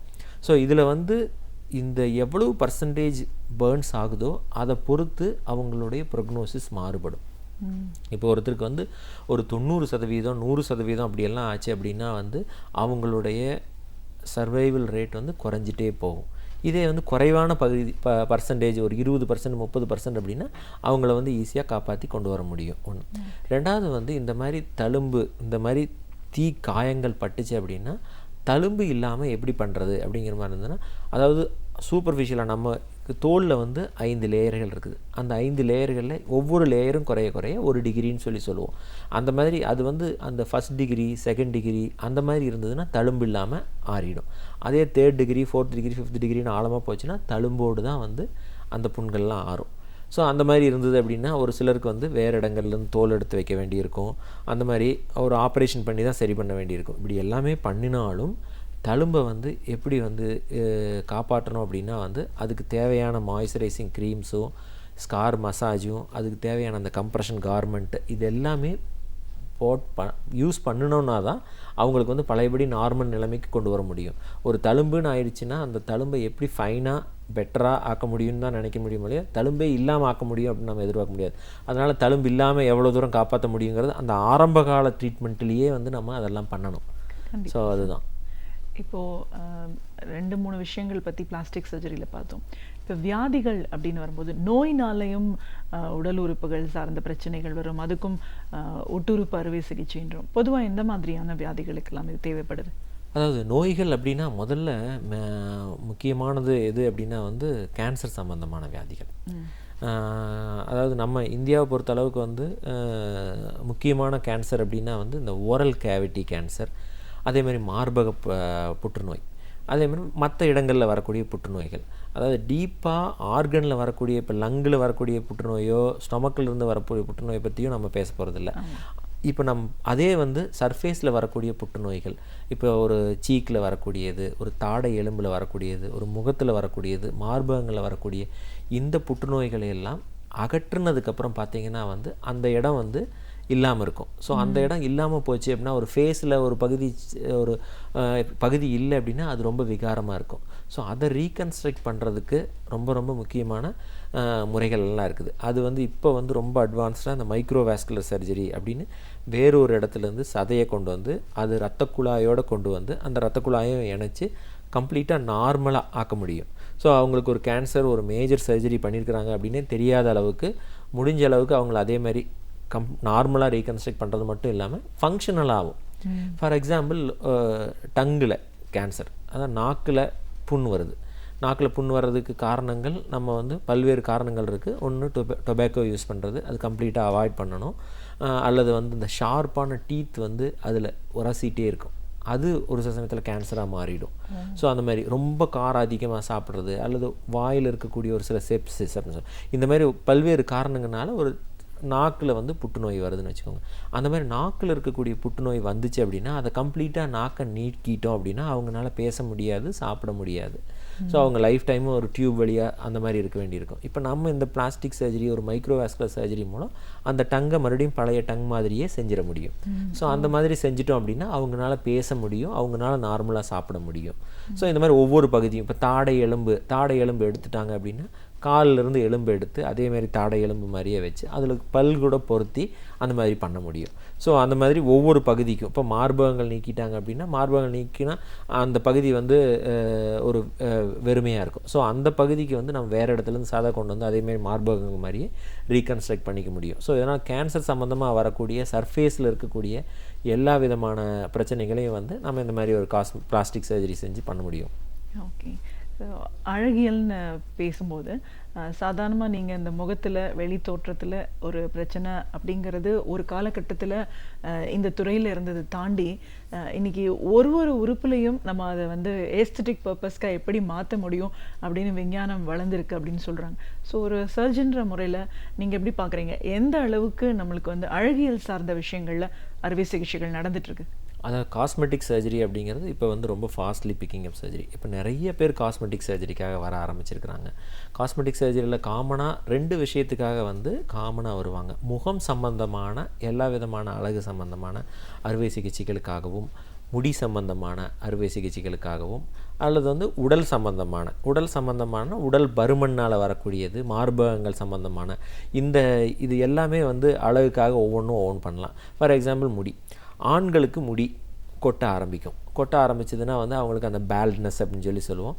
சின்ன வயசுலேயே பேல்ட்னஸ் வந்துருச்சு அப்படின்னா அவங்களுக்கு வந்து ஒரு கான்ஃபிடென்ஸ் குறைஞ்சிரும். ஸோ அந்த மாதிரி இருக்கிறவங்களுக்கு இந்த ஹேர் டிரான்ஸ்பிளான்ட் ட்ரீட்மெண்ட்டு, அதாவது நம்மளுடைய ஓன் ஹேரையே எடுத்து நம்ம டிரான்ஸ்பிளான்ட் பண்ணி அதை வந்து வைக்கிறதுனால வந்து அவங்களுக்கு நார்மலாக ஹேர் வளரும், அவங்களுக்கு நல்ல அந்த நார்மல் யூத் யங் லுக்கு ஃபேஸ் வரும். ஸோ அது ஹேர் சம்மந்தமாக. அதேமாதிரி பெண்களுக்கும் ஹேர் கொட்டுறது, அதுக்கும் நிறைய ட்ரீட்மெண்ட்டு இருக்குது. ஹேர் டிரான்ஸ்பிளான்ட் மட்டும் இல்லை, அதுக்கான பிஆர்பி ட்ரீட்மெண்ட், அந்த மாதிரி நிறைய ட்ரீட்மெண்ட் வகைகள் இருக்குது. இப்போ முகத்தில் எடுத்துக்கிட்டோம் அப்படின்னா முகத்தில் வந்து வரக்கூடிய தழும்புகள் மட்டும் இல்லை, முகத்தில் சுருக்கங்கள் வரும், வயதாகிறதுனால வந்து வரக்கூடிய சுருக்கங்கள், அல்லது வந்து முகத்தில் வந்து மூக்கு வந்து ஒரு அமுங்கி போயிருக்கும், அல்லது ரொம்ப ப்ராமினெண்ட்டாக இருக்கும், அல்லது வளைஞ்சிருக்கும். இந்த மாதிரிலாம் இருந்ததுன்னா அந்த ரைனோபிளாஸ்டி அப்படின்னு சொல்லக்கூடிய மூக்கை சரி பண்ணக்கூடிய ஒரு அறுவை சிகிச்சை. இது எல்லாமே செய்யக்கூடிய அறுவை சிகிச்சைகள் எல்லாம் முடிந்த அளவுக்கு தழும்புகள் வெளியே தெரியாத மாதிரி, அல்லது தழும்புகள் இல்லாத மாதிரி உள்புறமாக போய் அந்த மாதிரி செய்யக்கூடிய அறுவை சிகிச்சைகள். அதனால தான் வந்து பிளாஸ்டிக் சர்ஜரினா எல்லாரும் நினைக்கிறது என்னென்னா தழும்பே இருக்காது அப்படின்னு. தழும்பு இருக்கும், ஆனால் அந்த தழும்பு வந்து நம்மளுக்கு தெரியாத மாதிரி இருக்கும். மறைந்த இடங்கள்ல இருக்கும். ஸோ அந்த மாதிரி யாருக்கும் தெரியாத மாதிரி அந்த மாதிரி பண்ண முடியும். அதே மாதிரி ஒரு சிலருக்கு லிப் இருக்குது. லிப் வந்து கொஞ்சம் ப்ராமினெண்ட்டாக இருக்கணும்னு நினைப்பாங்க, அல்லது ரொம்ப பெருசாக இருக்குது அது சின்னதாக்கணும்னு நினைப்பாங்க, அல்லது தாடை வந்து ரொம்ப முன்னாடி வந்திருக்கும் அல்லது உள்ளே போயிருக்கும். இதெல்லாம் வந்து முகத்தில் வந்து ஒரு அழகாக இல்லாத மாதிரி இருக்கும். ஸோ அதையெல்லாம் வந்து சரி பண்ண முடியும். ஸோ அந்த இது அது மட்டும் இல்லாத மார்பக சம்பந்தமாக வரக்கூடிய அறுவை சிகிச்சைகள் பிரச்சனைகள், அந்த பெண்களுக்கு அப்படின்னு சொல்லி பார்த்தோன்னா ஒரு சிலருக்கு வந்து மார்பகங்கள் சின்னதாக இருக்கும். அது வந்து ஒன்று பிறந்த அந்த பியூபர்டல் டைமில் வளர்ச்சி கம்மியாக இருக்கிறதுனால வரலாம், அல்லது ஒரு சிலருக்கு வந்து குழந்தை பிறந்ததுக்கப்புறம் அந்த தாய்ப்பாலெல்லாம் கொடுத்ததுக்கப்புறம் சுருங்கி போயிடலாம். அந்த மாதிரி சின்னதாக இருந்தது அப்படின்னா அதை வந்து பெருசுப்படுத்துறதுக்கு 2 வகையான ட்ரீட்மெண்ட் இருக்குது. ஒன்று வந்து இந்த இம்ப்ளான்ட் வச்சு, சிலிக்கான் இம்ப்ளான்ட் வச்சு மார்பகங்களை பெருசுப்படுத்தலாம், அல்லது நம்மளுடைய ஓன் ஃபேட்டையே எடுத்து அதையே இன்ஜெக்ட் பண்ணி பெருசுப்படுத்தலாம். ஸோ இது பெருசுப்படுத்துறதுக்கு. அதேமாதிரி ஒரு சிலருக்கு என்ன ஆகுன்னா வந்து பியூபர்டல் டைமில் மார்பகங்கள் பெருசாக வளர்ந்துடும். அந்த மாதிரி பெருசாக வளர்கிறது வந்து ஒன்று அவங்களுக்கு மனசளவில் ரொம்ப கஷ்டத்தை கொடுக்கும், ரெண்டாவது உடல் அளவிலையும் அவங்களுக்கு கழுத்து வலி, முதுகு வலி, அல்லது அந்த புண்கள் ஆகிறது, அந்த மாதிரி நிறைய பிரச்சனைகள் கொடுக்கும். ஸோ இந்த மாதிரி இருக்கிறவங்களுக்கு வந்து இந்த மார்பகங்களை சின்னதாக்குறது, அதுக்கும் அறுவை சிகிச்சை முறைகள் இருக்குது. இது எப்படி அப்படின்னா வந்து அதாவது ஒரு சிலருக்கு வந்து கல்யாணம் ஆகிறதுக்கு முன்னாடியே ரொம்ப பெருசாக இருக்கும், அது ரொம்ப எம்பராசிங்காக இருக்குது அப்படின்னு சொல்லி வருவாங்க. அந்த மாதிரி இருக்கிறவங்களுக்கு ஒரு வகையான அறுவை சிகிச்சை இருக்குது. அது அவங்களுக்கு அதுக்கப்புறம் குழந்தை பிறந்தால் அவங்க தாய்ப்பால் கொடுக்கறது கூட வசதியாக இருக்கிற மாதிரி அந்த மாதிரி ஆப்ரேஷன் பண்ணிக்கலாம். ஒரு சிலருக்கு வந்து குழந்தைகள் பிறந்ததுக்கப்புறம் ரொம்ப மார்பகங்கள் பெருசாயிரும். அந்த மாதிரி இருக்கிறவங்களுக்கு வந்து அதை சரி பண்ணி நார்மலான ஷேப்புக்கு பண்ணி கொடுத்துடலாம். அது அடுத்தது வந்து இந்த குழந்தைகள் பிறக்கும் பொழுது மார்பகங்கள் தொய்வடைஞ்சு ரொம்ப தொங்கி போயிடும். அந்த மாதிரி இருக்கிறவங்களுக்கு வந்து நம்ம வந்து அதை வந்து நார்மலாக ஷேப்பு பண்ணுறது, அதெல்லாம் இது வந்து பெண்களுக்கான மார்பக அறுவை சிகிச்சை. இது இல்லாமல் ஆண்களுக்கு மார்பக அறுவை சிகிச்சை இருக்குது. ஆண்களுக்கு என்னென்னா பெண்கள் போல் ஆண்களுக்கு மார்பகம் கொஞ்சம் பெருசாகிடும். அது எதனால் வருது அப்படின்னா ஒரு சிலருக்கு வந்து அந்த பியூபர்டல் ஏஜ் குரூப், அந்த 15 வயசு 16 வயசும்போது அவங்களுக்கு அந்த க்ரோத் ஸ்பர்ட் வரும்போது ஒரு கொஞ்சம் மார்பகங்கள் பெருசாகும். ஒரு சிலருக்கு வந்து அது சரியாயிடும், ஒரு சிலருக்கு வந்து அது இன்னும் பெருசாகவே இருக்கும். ஸோ இந்த மாதிரி இருக்கிற பசங்க என்ன பண்ணுவாங்கன்னா வந்து பெர்ஃபார்மன்ஸ் குறைஞ்சிரும். அதாவது பரீட்சை ஒழுங்காக படிக்க மாட்டாங்க, மற்ற பசங்களோட போய் விளையாட மாட்டாங்க, ஒரு வெளியே போய் ஒரு சோஷியல் லைஃப்பில் எல்லாமே அவாய்ட் பண்ணுவாங்க. ஸோ இந்த மாதிரி இருக்கிறவங்களுக்கெல்லாம் வந்து இந்த லைப்போசக்ஷன் அல்லது அந்த சர்ஜரி மூலம் அந்த மார்பகங்களை வந்து நார்மல் ஆக்க முடியும், தழும்பு தெரியாமல். ஸோ இது மட்டும் இல்லாமல் ஒபிசிட்டி சம்மந்தமான சர்ஜரி. ஒபிசிட்டினா உடல் பருமன். ஏன்னா உடல் பருமன் இப்போ வந்து ரொம்ப காமனாக வந்துட்டு இருக்கக்கூடிய ஒரு ப்ராப்ளம். ஸோ இந்த மாதிரி இருக்கும்பொழுது என்னென்னா வந்து ஒரு சிலருக்கு வந்து உடம்புல ஒரு பகுதி ரொம்ப அதிகமாக டிஸ்ப்ரப்போர்ஷனேட்டாக ஆயிரும். இந்த ஒபிசிட்டி ரிலேட்டடாக ஆப்ரேஷன் பண்ணிக்கணும் அப்படின்னா பேசிக்காக ஒரு விஷயத்தை தெரிஞ்சுக்கணும். இது வந்து ஒரு 3 தூண்கள் என்ன அப்படின்னா டயட்டு, எக்ஸசைஸு, அப்புறம் தான் ஆப்ரேஷன். ஸோ இதில் வந்து ஏதோ ஒரு தூண் மட்டும் வச்சுட்டு நம்ம ஒரு கட்டடத்தை நிறுத்த முடியாது. ஸோ இந்த 3மே ஒரு சைமல்டேனியஸாக போகணும். ஃபார் எக்ஸாம்பிள் ஒரு டயட்டு நல்லா இருக்கணும், சரியான விகிதத்தில் உடற்பயிற்சிகள்லாம் பண்ணணும். இதெல்லாம் பண்ணினதுக்கப்புறம் அவங்க உடம்பு குறைஞ்சி ஒரு சில இடங்களில் குறையாமல் இருக்கும். அந்த மாதிரி இருக்கிற இடங்களுக்கு லைப்போசக்ஷன் அப்படின்னு கொழுப்பை உறிஞ்சி எடுக்கக்கூடிய அறுவை சிகிச்சை. அப்புறம் நம்ம இப்போ ப்ரெக்னென்சி இதெல்லாம் இருக்கனால ஸ்டொமக் வந்து ரொம்ப பெருசாக இருக்கும். ஒரு சிலருக்கு அந்த எவர் ப்ரெக்னென்ட் லுக் இருக்கும். அந்த மாதிரி இருக்கிறவங்களுக்கெல்லாம் வந்து நம்ம இந்த கொழுப்பு மேல் பகுதியில் இருக்கக்கூடிய வயிற்றில் இருக்கக்கூடிய கொழுப்பு உறிஞ்சி எடுத்துகிட்டு கீழ்ப்பகுதியில் வயிற்றை வந்து டம்மி டக் அப்படின்னு சொல்லி பண்ணுவோம். அந்த மாதிரி ஆப்ரேஷனெல்லாம் வந்து காமனாக பண்ணக்கூடிய காஸ்மெட்டிக் சர்ஜரிஸ்னு வச்சுக்கோங்களேன். கண்டிப்பாக சார், இந்த துறை ரொம்ப பெருசு. விஞ்ஞானம் வளர்ச்சி அடைஞ்ச மாதிரி ரொம்ப நுணுக்கமாக செய்யக்கூடிய விஷயங்களும் வளர்ந்துருக்கு அப்படின்னு நம்ம சொல்லலாம். இது சார்ந்த விஷயங்கள் நம்ம பேசும்போது நிறைய பேசியிருக்கோம். இன்றைக்கி ஒட்டுறுப்பு அப்படிங்கிறது என்ன, எந்த மாதிரியான விஷயங்களையும் நம்ம வந்து சரியான முறையில் கொண்டு போகிறதுக்கான சாத்தியம் இதில் எவ்வளோ தூரம் இருக்குது. அழகியல்னு வரும்போது சின்ன சின்ன விஷயங்களையும் நம்ம கவனமாக எடுத்து அதை இயல்பு நிலைக்கு கொண்டு வரதுக்கான வாய்ப்புகள் இது ரொம்ப தேவையான ஒரு விஷயம். நம்ம சரியாக இருந்தோம்னா தான் அது நம்மளுக்கு ஒரு கான்ஃபிடென்ஸ் கொடுக்கும், நம்ம லைஃப்பை அடுத்த நிலைக்கு எடுத்துகிட்டு போகிறதுக்கான ஒரு வாய்ப்பு இதில் இருக்குது. உங்களோட அனுபவங்கள் சார்ந்த பல விஷயங்களை எங்களோட நீங்கள் முழுமையாக பகிர்ந்ததுக்கு நன்றி. நன்றி. பள்ளி சென்று பயின்றவர்களை காட்டிலும் பள்ளி சென்று பயிலாதவர்களுக்கு பல சமூக விஷயங்கள் அறிந்திருப்பது அவசியம். எனவே பலருக்கும் அறிவு ஊட்டும் வகையில் இன்று பேராசிரியர் சுபவீர பாண்டியன் அவர்கள் என்ன செய்தியை நம்முடன் பகிர்ந்து கொள்ளப் போகிறார் என்பதை பார்க்கலாம். நம் விடியலை நிகழ்ச்சியின் அடுத்த பகுதியாக வரவிருப்பது ஒன்றே சொல் நன்றே சொல்.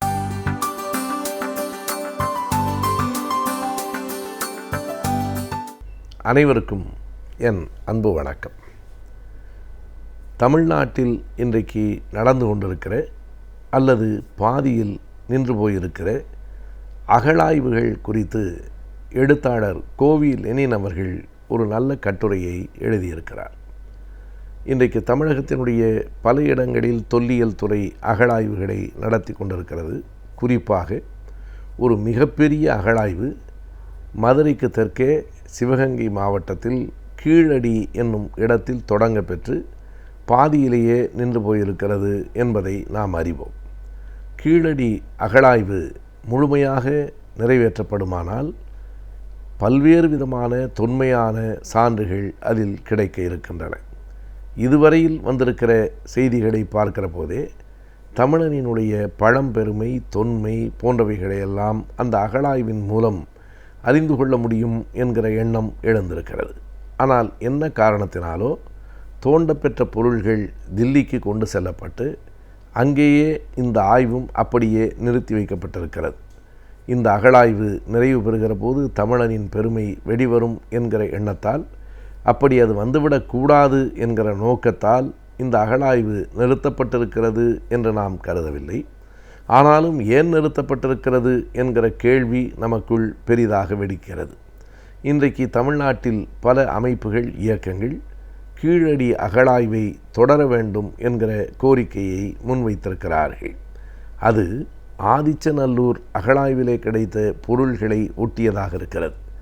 நாம் அறிவோம், ஆதிச்சநல்லூர் அகழாய்விலே கிடைத்த பொருள்களும் அங்கே காணப்பெற்ற அந்த எழுத்துகளும் சிந்து சமவெளி நாகரிகத்தில் ஒட்டி இருக்கின்றன. அங்கே ஹரப்பாவிலும் மொஹஞ்சதாராவிலும் கிடைத்த பொருள்களோடும் அந்த எழுத்துகளோடும் ஒப்புமை கொண்டிருக்கின்றன என்று நாம் அந்த செய்திகளை படித்திருக்கிறோம். இன்றைக்கு ஏறத்தாழ அதே காலகட்டத்தில், அதாவது இன்றிலிருந்து 2500 முதல் 3000 ஆண்டுகளுக்கு முந்திய வரலாற்று செய்திகள் அந்த கீழடியிலே கிடைத்துள்ளன. ஆகையினாலே அந்த அகழாய்வு தொடர்ந்து நடைபெற வேண்டும் என்று தமிழக மக்கள் ஓங்கி குரல் கொடுக்க வேண்டிய நிலையிலே இருக்கிறோம். வெறும் கீழடியில் மட்டுமில்லை, இன்றைக்கு தமிழ்நாட்டிலே அப்படி இன்னும் 3 இடங்களில், மொத்தம் 4 இடங்களில் அந்த அகழாய்வு பணிகள் எப்படி நடந்திருக்கின்றன, எங்கே நின்றிருக்கின்றன என்பதை கோவி லெனின் அவர்கள் அந்த கட்டுரையிலே எடுத்து காட்டுகிறார்.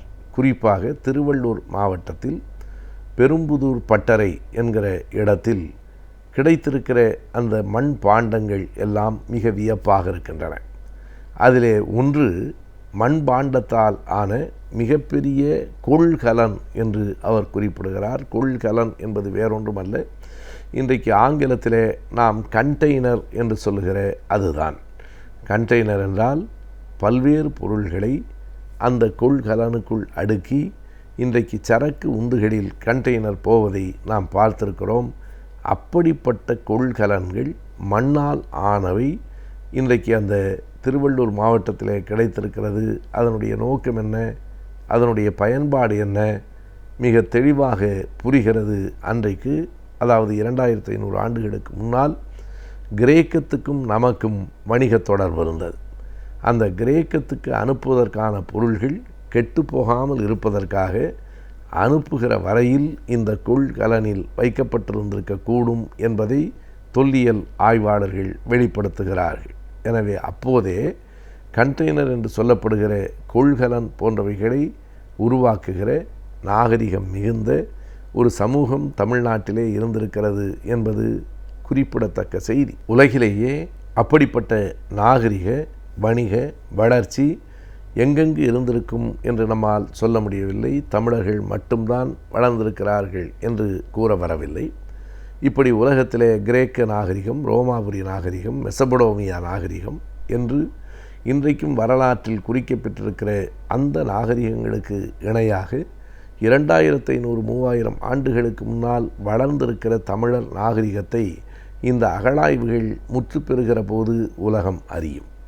அதேபோல புதுக்கோட்டை மாவட்டத்தில் அறந்தாங்கிக்கு அருகில் மாத்தூர் அம்பலத்திடலில் முதுமக்கள் தாழிகள் கிடைத்திருக்கின்றன. அதையும் லெனின் குறிப்பிடுகிறார். அந்த முதுமக்கள் தாழிகள் 3000 ஆண்டுகளுக்கு முற்பட்டவையாக இருக்கக்கூடும்.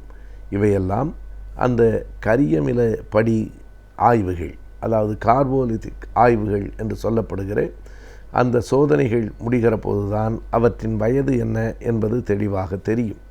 ஆனாலும் அவர்களினுடைய அனுபவத்திலிருந்து 3000 ஆண்டுகளுக்கு குறையாது என்று குறிப்பிடுகிறார்கள் முதுமக்கள் தாழி. அங்கே மட்டுமல்ல, சேலத்தில் ஆத்தூருக்கு பக்கத்தில் கல்வராயன் மலை பகுதிகளிலேயும் அப்படிப்பட்ட தாழிகள், மண் பாண்டங்கள் கிடைத்திருக்கின்றன. எனவே தமிழகத்தில் தோண்ட தோண்ட இப்படிப்பட்ட பல செய்திகள், பல தொன்மையான பொருள்கள் கிடைத்து கொண்டே இருக்கின்றன என்பது தமிழனின் வரலாறு மிக நீண்டது, நெடியது என்கிற உண்மையை கொண்டதாக இருக்கிறது. இவற்றையெல்லாம் நாம் தற்பெருமையாக சொல்லவில்லை. ஒரு வரலாற்று ஆய்வில் கிடைக்கிற சான்றுகளோடு இருக்கிற ஆதாரபூர்வமான செய்திகளாக மட்டுமே இவற்றை நாம் பார்க்கிறோம். ஒரு கட்டத்தில் இந்தியா முழுவதும் நாவலந்தீவாக திராவிடர்களை கொண்ட பகுதியாகத்தான் இருந்ததென்று அண்ணல் அம்பேத்கர் அவர்கள் தன் ஆய்விலே எழுதியிருக்கிறார். அதை அண்மை காலத்து ஆய்வுகளும் நிறுவுகின்றன. ஒரிசா பாலு அவர்களும் ஐஏஎஸ் அதிகாரியாக இருக்கிற பாலகிருஷ்ணன் அவர்களும் ஒரிசா மாநிலத்தில் வேலை செய்த போது ஏற்பட்ட அனுபவங்களை பதிவு செய்திருக்கிறார்கள்.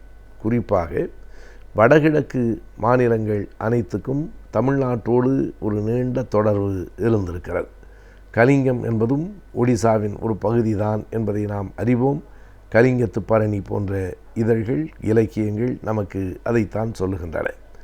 அங்கே அதிகாரியாக பணியாற்றிய பாலகிருஷ்ணன் போன்றவர்கள் தமிழ்நாட்டிலே இருக்கிற ஊர்களின் பெயர்களே அங்கும் இருக்கின்றன என்பதை எடுத்து காட்டியிருக்கிறார்கள். கம்பம், போடி, தேனி என்று இதே பெயர்கள் அங்கேயும் இருக்கின்றன என்று குறிப்பிடுகிறார்கள்.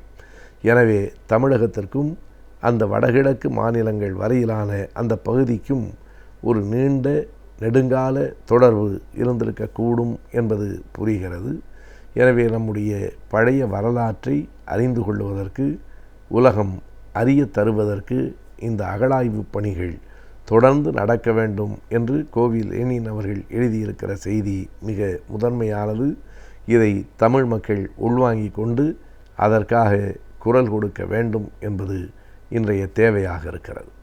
வணிகங்களில் முதலீடு செய்து அவற்றில் எவ்வாறு லாபம் ஈட்டலாம் என்பதை பற்றியும் அவற்றை நாம் எவ்வாறு சேமிக்கலாம் என்பதை பற்றியும் இன்றைய வணிகம் பகுதியில் பார்க்கலாம். நம் விடியலே வா நிகழ்ச்சியின் அடுத்த பகுதியாக வரவிருப்பது ஆலோசனை நேரம்.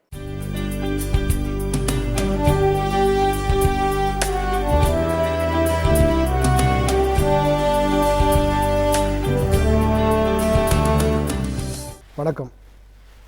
இதுக்கு முன்னாடி இந்த வாரங்களில் எப்படி பிஸ்னஸ் ஆரம்பிக்கணும், அதுக்கு என்னென்ன தேவை, என்ன மாதிரிலாம் ஃபைனான்ஸ் வாங்கலாம், அதுக்கு என்னென்ன மாதிரி அதான் ப்ளஸ் என்னென்ன வரும், என்னென்ன மைனஸ் வருங்கிறத ஓவராலாக பார்த்து பேசியிருந்தோம். ஸோ அதில் இப்போ இன் டீட்டெயிலாக ஒரு பிஸ்னஸுக்கு ஆரம்பிக்கிறதுலேருந்து அதை நடத்தி சக்ஸஸ்ஃபுல்லாக கொண்டு போகிற வரைக்கும் என்னென்ன தேவைங்கிறத ஒன் பை ஒன்னாக டீட்டெயிலாக பார்க்கலாம். அதில் பார்த்திங்கன்னா, ஒரு பிஸ்னஸ் ஆரம்பிக்கிறதுக்கு என்ன வேணும்? ஒரு பார்ட்னர்ஷிப், ஒரு 3 பேர் சேர்ந்து ஆரம்பிக்கிறாங்க, இல்லை 2 பேர் சேர்ந்து ஆரம்பிக்கிறாங்கன்னா அதை ஒரு பார்ட்னர்ஷிப் நிறுவனமாக உருவாக்கணும். அந்த பார்ட்னர்ஷிப் நிறுவனமாக உருவாக்கும் போது அதை லிமிட்டட் லைபிலிட்டி பார்ட்னர்ஷிப்பாக பண்ணணுமா, இல்லை ரெகுலர் பார்ட்னர்ஷிப்பில் பண்ணணுமாங்கிறத ஒரு முடிவு எடுத்துக்கிட்டு அது பண்ணணும். இதே ஒரு இது இண்டிவிஜுவலாக பண்ணுறாங்கன்னா ப்ரோப்ரைட்டர்ஷிப்பில் பண்ணலாம். ப்ரோப்ரைட்டர்ஷிப்பில் பண்ணும்போதோ, இல்லை பார்ட்னர்ஷிப்பில் பண்ணும்போதோ, இல்லை ப்ரைவேட் லிமிட்டடாக பண்ணும்போதோ, இல்லை பப்ளிக் லிமிடெட் கம்பெனியாக க்ளோஸ்லி ஹெல்டாக பண்ணும்போதோ என்ன டிஃப்ரென்ஸ் பார்த்திங்கன்னா, ப்ரோப்ரைட்டர்ஷிப்புங்கிறது அவர் ஓனாக ஒருத்தர் மட்டுமே நடத்துறது. அந்த மாதிரி நடத்தும்போது ஒரு குறிப்பிட்ட அளவு வால்யூமுக்கு மேலே போகும்போது நிறையா டேக்ஸ் பெனிஃபிட்ஸோ, அது கம்பெனிக்கு கொடுக்க வேண்டிய நிறைய பெனிஃபிட்ஸோ ப்ரோப்ரைட்டர்ஷிப்பில் கிடைக்காது. ஸோ அதனால் பார்ட்னர்ஷிப் ஃபார்மில் போகிறது கொஞ்சம் பெட்டராக இருக்கும். பார்ட்னர்ஷிப் ஃபார்ம்ங்கிறது செகண்ட் ஸ்டேஜ். ரொம்ப நல்ல பெனிஃபிட் வரணுன்னா, நம்மளோட வால்யூம் ரொம்ப நல்லா போக போகுதுன்னா, டெஃபினட்டாக ஒரு ப்ரைவேட் லிமிடெட் கம்பெனி ஆரம்பித்து அந்த நேமில் நம்ம பண்ணும்போது நமக்கு அதுக்கு உண்டான நிறைய பெனிஃபிட்ஸ் இருக்குது. நிறையா கவர்மெண்ட்லேருந்து கிடைக்கக்கூடிய சில சலுகைகள்லாம் கிடைக்கும். அதே இப்போ பப்ளிக் லிமிடெட் கம்பெனியாக பண்ணும்போது பப்ளிக் லிமிடெட் கம்பெனிக்கும் ப்ரைவேட் லிமிடெட் கம்பெனிக்கும் என்ன வித்தியாசம்னா, ப்ரைவேட் லிமிடெட் கம்பெனியில் லிமிட்டட் ஷேர் ஹோல்டர்ஸ் இருப்பாங்க. ஒரு 2லேருந்து 12 பேர் வரைக்கும். அது 12 பேருங்கிறது அதிகப்படியாக சொல்ல முடியாது, அந்த லெவல் வரைக்கும் இருக்கலாம். பப்ளிக் லிமிடெட் கம்பெனியை பொறுத்த வரைக்கும் 50 ஷேர் ஹோல்டர் வரைக்கும் வரலாம். இது ரெண்டுத்துக்கும் என்ன பெனிஃபிட்ஸ் என்னென்னு பார்த்தீங்கன்னா, ஒரு லிமிட்டட் கம்பெனியாக ஒரு கம்பெனிஸ் ஆக்டில் போய் நம்ம ரெஜிஸ்டர் பண்ணும்போது நம்ம கம்பெனியை வந்து ஒரு சர்டிஃபிகேட் ஆஃப் இன்கார்பரேஷனோட சர்டிஃபிகேட்ஸ் நமக்கு கிடைக்கிது. ப்ளஸ் வந்து நம்ம கம்பெனியை வந்து ஒரு மைக்ரோ ஸ்மால் மீடியம் என்டர்பிரைசஸ் அந்த ரேஞ்சுக்குள்ளே கம்பெனியாக இருந்ததுன்னா அதில் நம்மளை ரெஜிஸ்டர் பண்ணும்போது நிறைய பேங்க்லேருந்து கிடைக்கக்கூடிய நிறைய சலுகைகள் நம்ம வந்து சேரும். பேங்க்லேருந்து என்ன சலுகைகள் கிடைக்கும்னா இன்ட்ரெஸ்ட் வந்து அன்செக்யூர்ட் லோன் வந்து 20 lakhs வரைக்கும் வாங்க முடியும். இதுக்கப்புறம் பார்த்திங்கன்னா நிறைய concessions, EB concessions, tax concessions, நிறைய ஸ்கீம்ஸ் அவைலபிளாக இருக்குது. இப்போ புது ஸ்கீமில் சென்ட்ரல் கவர்மெண்ட்டோட ஸ்கீம் பார்த்திங்கன்னா மேக் இன் இண்டியா அப்படிங்கிறது என்னென்னா நம்ம ஊரில் தயாரிக்கக்கூடிய சாமானாக இருந்ததுன்னா அதுக்கு வந்து நிறைய பெனிஃபிட்ஸ் இருக்குது. அதே வந்து டிஜிட்டலில் பண்ணும்போது சில பெனிஃபிட்ஸ் இருக்குது. இப்போது இவ்வளவும் நமக்கு வந்து நிறையா நம்மளோட கண்ணு கட்டின தூரத்தில் அவைலபிளாக இருக்கிறதுனால ஒரு ப்ரைவேட் லிமிட்டடாக கம்பெனியை ரெஜிஸ்டர் பண்ணும்போது நமக்கு அதில் உண்டான நிறைய பெனிஃபிட்ஸ் நம்மளை வந்து சேரும். ஸோ இது வந்து ஃபஸ்ட்டு லெவல். ஒரு கம்பெனி ஆரம்பிக்கிறதுக்கு தேவை வந்து அதுக்கு உண்டான நேம், அதுக்கப்புறம் அதை எப்படி உருவாக்கணும் அப்படிங்கிறது. இது ரெண்டையும் பண்ணும்போதே வந்து நம்ம சைமல்டேனியஸாக பார்க்க வேண்டிய விஷயம் அந்த கம்பெனிக்கு உண்டான பிஸ்னஸ் பிளான். இந்த பிஸ்னஸ் பிளான்னா என்ன அப்படின்னு பார்த்தீங்கன்னா, ஒரு பிஸ்னஸ் பிளான்ங்கிறது வந்து ஒரு மேனேஜ்மெண்ட், அதை கம்பெனியை நடத்துகிறவர் இது என்ன மாதிரிலாம் நடத்தினா இந்த கம்பெனியை வந்து நம்ம எதிர்பார்க்குற டைரெக்ஷனில் இது போகும் அப்படிங்கிறத முன்கூட்டியே ஒரு மாதிரியாக எதிர்பார்த்து செய்யக்கூடிய விஷயம். அந்த பிஸ்னஸ் பிளானில் என்னென்ன விஷயங்கள் வரும்னு பார்த்திங்கன்னா, ஒன்று மார்க்கெட்டிங் பிளான் வரும், இன்னொன்று ஃபைனான்ஷியல் பிளான் வரும். மார்க்கெட்டிங் அண்ட் ஃபைனான்ஷியல் தான் வந்து ஒரு கம்பெனியோட பேக் போன். இப்போ எவ்வளோ தான் பிஸ்னஸ் மேனேஜ்மெண்ட் பண்ணினாலுமே வித்தவுட் ப்ராப்பர் மார்க்கெட்டிங், அதாவது ஒரு கம்பெனிக்கு தகுந்த ஆர்டர் இல்லைனாலோ, ப்ராப்பர் ஃபினான்ஷியல் சப்போர்ட்டோ இல்லை ஃபினான்ஷியல் சிஸ்டமோ இல்லைனாலோ அந்த கம்பெனி வந்து தடுமாற்றத்துக்குள்ளே போக ஆரம்பிச்சிடும். ஸோ அதனால் ஒரு பிஸ்னஸ் பிளான் பண்ணும்போது நம்மளோட பொறுத்த வரைக்கும் ஒரு மினிமம் ஒரு 3 வருஷத்துக்கு உண்டான பிஸ்னஸ் பிளான் பண்ணணும். பிஸ்னஸ் பிளான் பண்ணும்போது சும்மா ஒரு கம்ப்யூட்டரில் போட்டு ஒரு எக்ஸல் ஷீட்டில் இந்த மாதிரி ட்ராக் பண்ணி இவ்வளோ ரூபா பணம் போட்டால் நமக்கு இந்த 3ஆவது மாதத்துலேருந்து இவ்வளோ லாபம் வரும், இவ்வளோ பேர் வாங்குவாங்க, இவ்வளோ பேர் வாங்கினா இவ்வளோ லாபம் வரும், ஸோ அதனால் நமக்கு அதிலே ரெண்ட்டுக்கு கட்டுப்படி ஆகிடும், சேலரி கட்டுப்படி ஆகிடும்னு நினைக்கிறது கிடையாது. ரியலாக வந்து எனி பிஸ்னஸ் டேக் ஆஃப் பண்ணுறதுக்கு மினிமம் 1.5 to 2 years ஆகும். 1.5 to 2 years வந்து பிஸ்னஸ் எஸ்டாப்ளிஷ் பண்ணினா தான் அதுக்கப்புறம் லாபம் வர ஆரம்பிக்கும். நிறைய பேர் வந்து பிஸ்னஸ் ஆரம்பிக்கும் போது என்ன நினச்சிருப்பாங்க, சார் நமக்கு வந்து ஏற்கனவே ஒரு கம்பெனிலேருந்து இருந்திருப்பாங்க, அந்த கம்பெனியை சம்மந்தப்பட்ட அணுகுமுறை அவங்களுக்கு தெரிஞ்சிருக்கும், ஓரளவு கிளைண்ட்ஸும் தெரிஞ்சிருக்கும். ஸோ நம்ம போயிட்டு நம்ம இதை ஆரம்பிச்சிட்டோன்னா இன்னிலேருந்து 3 மாதத்தில் நமக்கு இவ்வளோ வருமானம் வந்துடும், வர்ற வருமானத்துலேருந்து எடுத்து நமக்கு வாடகை கட்டிடலாம், இல்லை அதுலேருந்து எடுத்து வந்து நம்ம சம்பளத்தை கொடுத்துடலான்னு நினச்சிருவாங்க. ஸோ அந்த மாதிரி பிளான் பண்ணும்போது 99% ப்ராப்ளத்தில் போய் முடிஞ்சிடும். 1% மட்டும்தான் லக்கு ஃபேவரபுளாக இருக்கும்போது சக்ஸஸ்ஃபுல்லாக வரும். ஸோ எப்போதுமே வந்து பிஸ்னஸ் பிளான் பண்ணும்போது ஃபைனான்ஷியல் பிளான், அதுக்குள்ளே ஃபைனான்ஷியல் பிளான் இருக்கணும். அந்த ஃபினான்ஷியல் பிளானில் என்ன இருக்கணும்னா, இந்த கம்பெனிக்கு எவ்வளோ வந்து கேபிட்டல் எவ்வளோ போடணும். கேபிட்டல்ங்கிறது வந்து நம்ம போடக்கூடிய பணம் வந்து ஒரு பில்டிங்காவோ அசட்டாவோ இல்லை வந்து ஒரு மிஷினரிஸாக போகிறதுக்கு உண்டான பணம் எவ்வளோ தேவைப்படும்.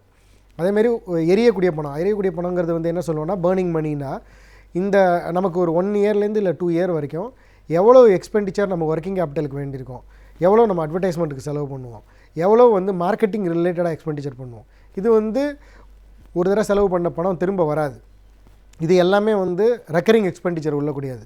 கேபிட்டல் எக்ஸ்பெண்டிச்சருக்கு உண்டான பணம் தனியாக இருக்கணும், ரன்னிங் எக்ஸ்பெண்டிச்சருக்கு உண்டான பணம் தனியாக இருக்கணும். இது ரெண்டையும் முன்னாடியே தீர்மானம் பண்ணி இதிலேருந்து நம்ம ஆரம்பித்த டேட்லேருந்து 18 மாதம் வரைக்கும் நமக்கு வந்து உண்டான இன்வெஸ்ட்மெண்ட் எல்லா ஒர்க்கிங் கேபிட்டல் கம்ப்ளீட்டாக வந்து நம்ம ரெடி பண்ணி வச்சுக்கிட்டு அந்த மாதிரி ரன் பண்ணும்போது என்ன ஆகும், ஒரு பிஸ்னஸ் நடத்துகிறவங்களுக்கு அது சம்மந்தப்பட்ட ஒரு ஃபைனான்ஷியல் ரிஸ்க்கோ இல்லை ஃபைனான்ஷியல் ஸ்ட்ரெஸ்ஸோ வராது. ஸோ அப்போ பண்ணும்போது என்ன பண்ணியிருப்பாங்க, பண்ணுறதுக்கு வந்து இந்த பிஸ்னஸ் பிளான் ப்ரிப்பேர் பண்ணும்போது இதுக்கு தேவையான கேபிட்டல் நம்ம நம்மள்டேருந்து போடக்கூடிய கேபிட்டல், திரும்ப பேங்க்கில் இருந்தோ இல்லை ஒரு ஃபைனான்ஷியலாகவோ இல்லை ஒரு வெஞ்சர் கேபிட்டலோ ஒரு ப்ரைவேட் ஈக்விட்டிகிட்டையோ வாங்கக்கூடிய கேபிட்டல் எவ்வளோ வரப்போகுது, எவ்வளோ வரும், இது எப்போ வரும், வந்ததுன்னா நம்ம எப்படி இன்வெஸ்ட் பண்ணுவோங்கிறத ப்ரிப்பேர் பண்ணுறது ஒரு டோட்டல் பிஸ்னஸ் ஃபைனான்ஷியல் பிளான். அதுலேயே வந்து இந்த ஒரு பிஸ்னஸ் பிளான் ப்ரிப்பேர் பண்ணும்போது ஃபைனான்ஷியல் பிளானில் monthly cash flow, monthly cash inflow, monthly cash outflow இருக்கணும்.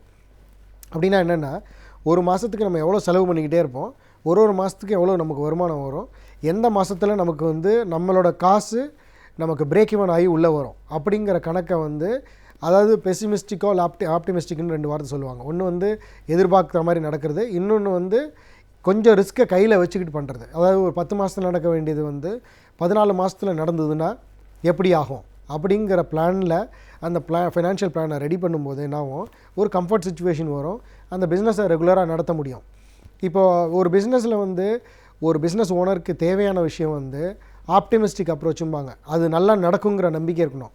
ஆனால் அப்ரோச் வந்து உள்ளே இருக்கிற அப்ரோச் வந்து பெசிமிஸ்டிக்காக இருக்கணும். நடக்கலைன்னா என்ன பண்ணணும் அப்படிங்கிறது வந்து ஒரு 100% தெரிஞ்சிருந்து பண்ணினாங்கன்னா எவ்வளோ ரிஸ்க் வந்ததுனாலும் கவலைப்பட வேண்டியதில்லை. கண்டினியூஸாக அது பிஸ்னஸ் போயிட்டுருக்கும். ஒரு அரௌண்ட் பார்த்திங்கன்னா பிஸ்னஸ் ஆரம்பிக்கிறதுல வந்து 70% ஆஃப் த பிஸ்னஸ் பீப்புள் வந்து ஒரு ஏற்கனவே நான் சொல்லியிருந்தேன் ரஃபாக 1 to 2 இயர்ஸில் வந்து 70% ஆரம்பிக்கக்கூடிய பிஸ்னஸ் வந்து ஃபெயிலியர் ஆகியிருக்காங்க. பேலன்ஸ் இருக்கிற 30% வந்து அதில் ஒரு 10%, அந்த 30% ஒரு 10% வந்து 5 வருஷம் வரைக்கும் தங்கியிருக்காங்க. சக்ஸஸ்ஃபுல்லாக இருக்கக்கூடிய பர்சன்டேஜ் பார்த்திங்கன்னா அப்ராக்சிமேட்டாக 20% இருக்காங்க. இது வந்து இந்த பர்சன்டேஜ் கால்குலேஷன் எல்லாமே ஓரளவு வந்து ஒரு ரிப்போர்ட்டில் படித்த விஷயங்கள் தான். ஓரளவு பப்ளிக்கில் நம்ம பேசுகிறத வச்சு எங்கள்கிட்ட வர கிளைண்ட்லேருந்து பேசுகிறத வச்சு நம்ம ஒரு ஃபிகர் ஒன்று சொல்கிறோம். இதுலேருந்து என்ன தெரியுதுன்னா, பிஸ்னஸ் வந்து எவ்வளோக்கெவ்வளோ ஆம்பிஷியஸாக நீங்கள் ஆரம்பிக்கிறீங்களோ அதே ஆம்பிஷியஸ்க்கு அதுக்கேற்ற மாதிரி ஒரு ஃபைனான்ஷியல், ஒரு marketing and related business plan இருக்கணும். அதுக்குண்டான பணத்தை நம்ம முன்னாடியே சரி பண்ணி வச்சுருக்கணும். அடுத்தது பார்த்திங்கன்னா இதே இதில் வந்து நமக்கு தேவை வந்து மார்க்கெட்டிங் பிளான். மார்க்கெட்டிங் பிளான்னா என்னென்னா, ஒரு மாதத்துக்கு நமக்கு என்னென்ன விதத்தில் நம்ம என்ன மாதிரி மார்க்கெட்டிங் ஸ்டாஃப் போடுவோம், டெலிகாலிங் போடுவோமா, ப்ரோஷர்ஸ்க்கு எவ்வளோ பிரிண்ட் பண்ணுவோம், இதை எந்த ஊரில் நம்ம டிஸ்ப்ளே பண்ணுவோம், இது அட்வர்டைஸ்மெண்ட் கொடுப்போமா, டிவி அட்வர்டைஸ்மெண்ட் கொடுப்போமா, என்ன மாதிரிங்கிறத வந்து டீட்டெயிலாக பிளான் பண்ணியிருக்கணும். திடீர்னு வந்து நமக்கு தோணின டயத்தில் ஒரு அட்வர்டைஸ்மெண்ட் கொடுக்குறதோ இல்லை தோணின டயத்தில் வந்து ஒரு ஆன்லைன் அட்வர்டைஸ்மெண்ட் கொடுக்குறதோ இருக்கக்கூடாது. ஒரு பிளான் ரெடி பண்ணிட்டோன்னா அந்த பிளானில் மட்டும்தான் நம்ம போயிட்டே இருக்கணும். ஸோ அதில் வந்து ஒரு பர்சன்டேஜ், ஒரு 10%, 15% ஏறி இறக்கலாமே தவிர முழுசாக போகிறது வந்து சரிப்பட்டு வராது, அவ்வளோ தூரத்துக்கு நல்லபடியாக இருக்காது. ஸோ இது ரெண்டும் இருக்கும்போது இந்த டீட்டெயில் பிஸ்னஸ் பிளான் ரெடி பண்ணும்போது நமக்கு வேண்டிய ஃபினான்ஷியல் ரெக்யர்மெண்ட்ஸ் தெரியும், மார்க்கெட்டிங் வந்து ஸ்ட்ராட்டஜிஸ் எப்படி பண்ணணும்னு தெரியும், அதுக்குண்டான பணம் எங்கே வாங்கணுங்கிறது தெரியும், என்ன மாதிரியான பணத்தை வாங்கணும். பணத்தில் வந்து ஒன்று வந்து கடன், இன்னொன்று வந்து முதலீடு. இந்த கடனாக வந்து நம்ம எவ்வளோ வாங்க போகிறோம், அந்த கடனாக நம்ம எவ்வளோ வாங்க போகிறதுக்கு முன்னாடி நம்ம எவ்வளோ போட போகிறோம், நம்ம எவ்வளோ பணம் போடணும்னு தெரிஞ்சால் தான் கடன் கொடுக்குறவங்க அதுக்கேற்ற மாதிரி கடனை கொடுப்பாங்க. ஸோ இது ரெண்டும் தெரிஞ்சதுன்னா நம்ம ஒரு கம்பெனிக்கு தேவையான ஈக்விட்டியை நம்ம அரேஞ்ச் பண்ண முடியும். ஈக்விட்டினா என்ன அப்படின்னு பார்த்திங்கன்னா, இப்போது வந்து இன்றைக்கி டேட்டில் வெஞ்சர் கேபிட்டல், ப்ரைவேட் ஈக்விட்டி நிறைய ஆப்ஷன்ஸ் அவைலபிளாக இருக்குது. இந்த venture capital and private equity பார்த்திங்கன்னா, உங்களோட கம்பெனி வந்து நல்ல ஒரு தொலைநோக்கோடு இருந்ததுன்னா நிறைய இன்வெஸ்டர்ஸ் வந்து பணம் போடுறதுக்கு தயாராக இருக்காங்க. ஸோ இதை பற்றின வெஞ்சர் கேபிட்டலை பற்றின விவரங்களோ இல்லை ப்ரைவேட் ஈக்விட்டியை பற்றின விவரங்களோ மேலும் வர வாரங்களில் பார்க்கலாம். நன்றி, வணக்கம். நாள்தோறும் நாம் சமூகத்தில் கற்றுக்கொள்ள வேண்டிய விஷயங்கள் ஏராளமாகவே இருக்கின்றன. இவற்றிலிருந்து நாம் கற்க மறந்த விஷயங்களை நம்மிடையே பகிர்ந்து கொள்ள வருகிறார் டாக்டர் கார்த்திகேயன் அவர்கள். நம் விடியலைவா நிகழ்ச்சி நிறைய பகுதியாக வரவிருப்பது கற்றலும் கற்பித்தலும்.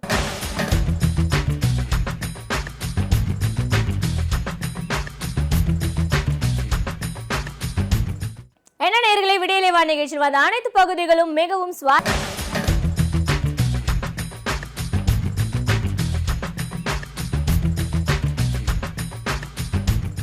வணக்கம்.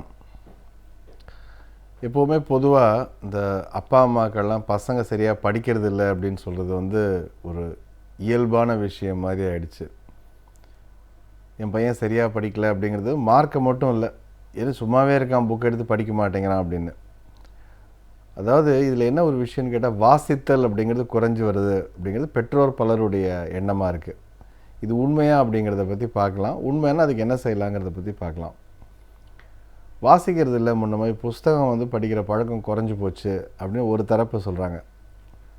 யார் படிக்கிற இப்போல்லாம் புஸ்தகங்கள் வாங்கி, எல்லோரும் ஏதோ ஒரு ஃபோனை நோண்டிக்கிட்டே உட்காந்துருக்காங்க, அவ்வளோதான், யார் புக் எடுத்து படிக்கணுங்கிற பழக்கமே இல்லை அப்படின்னு.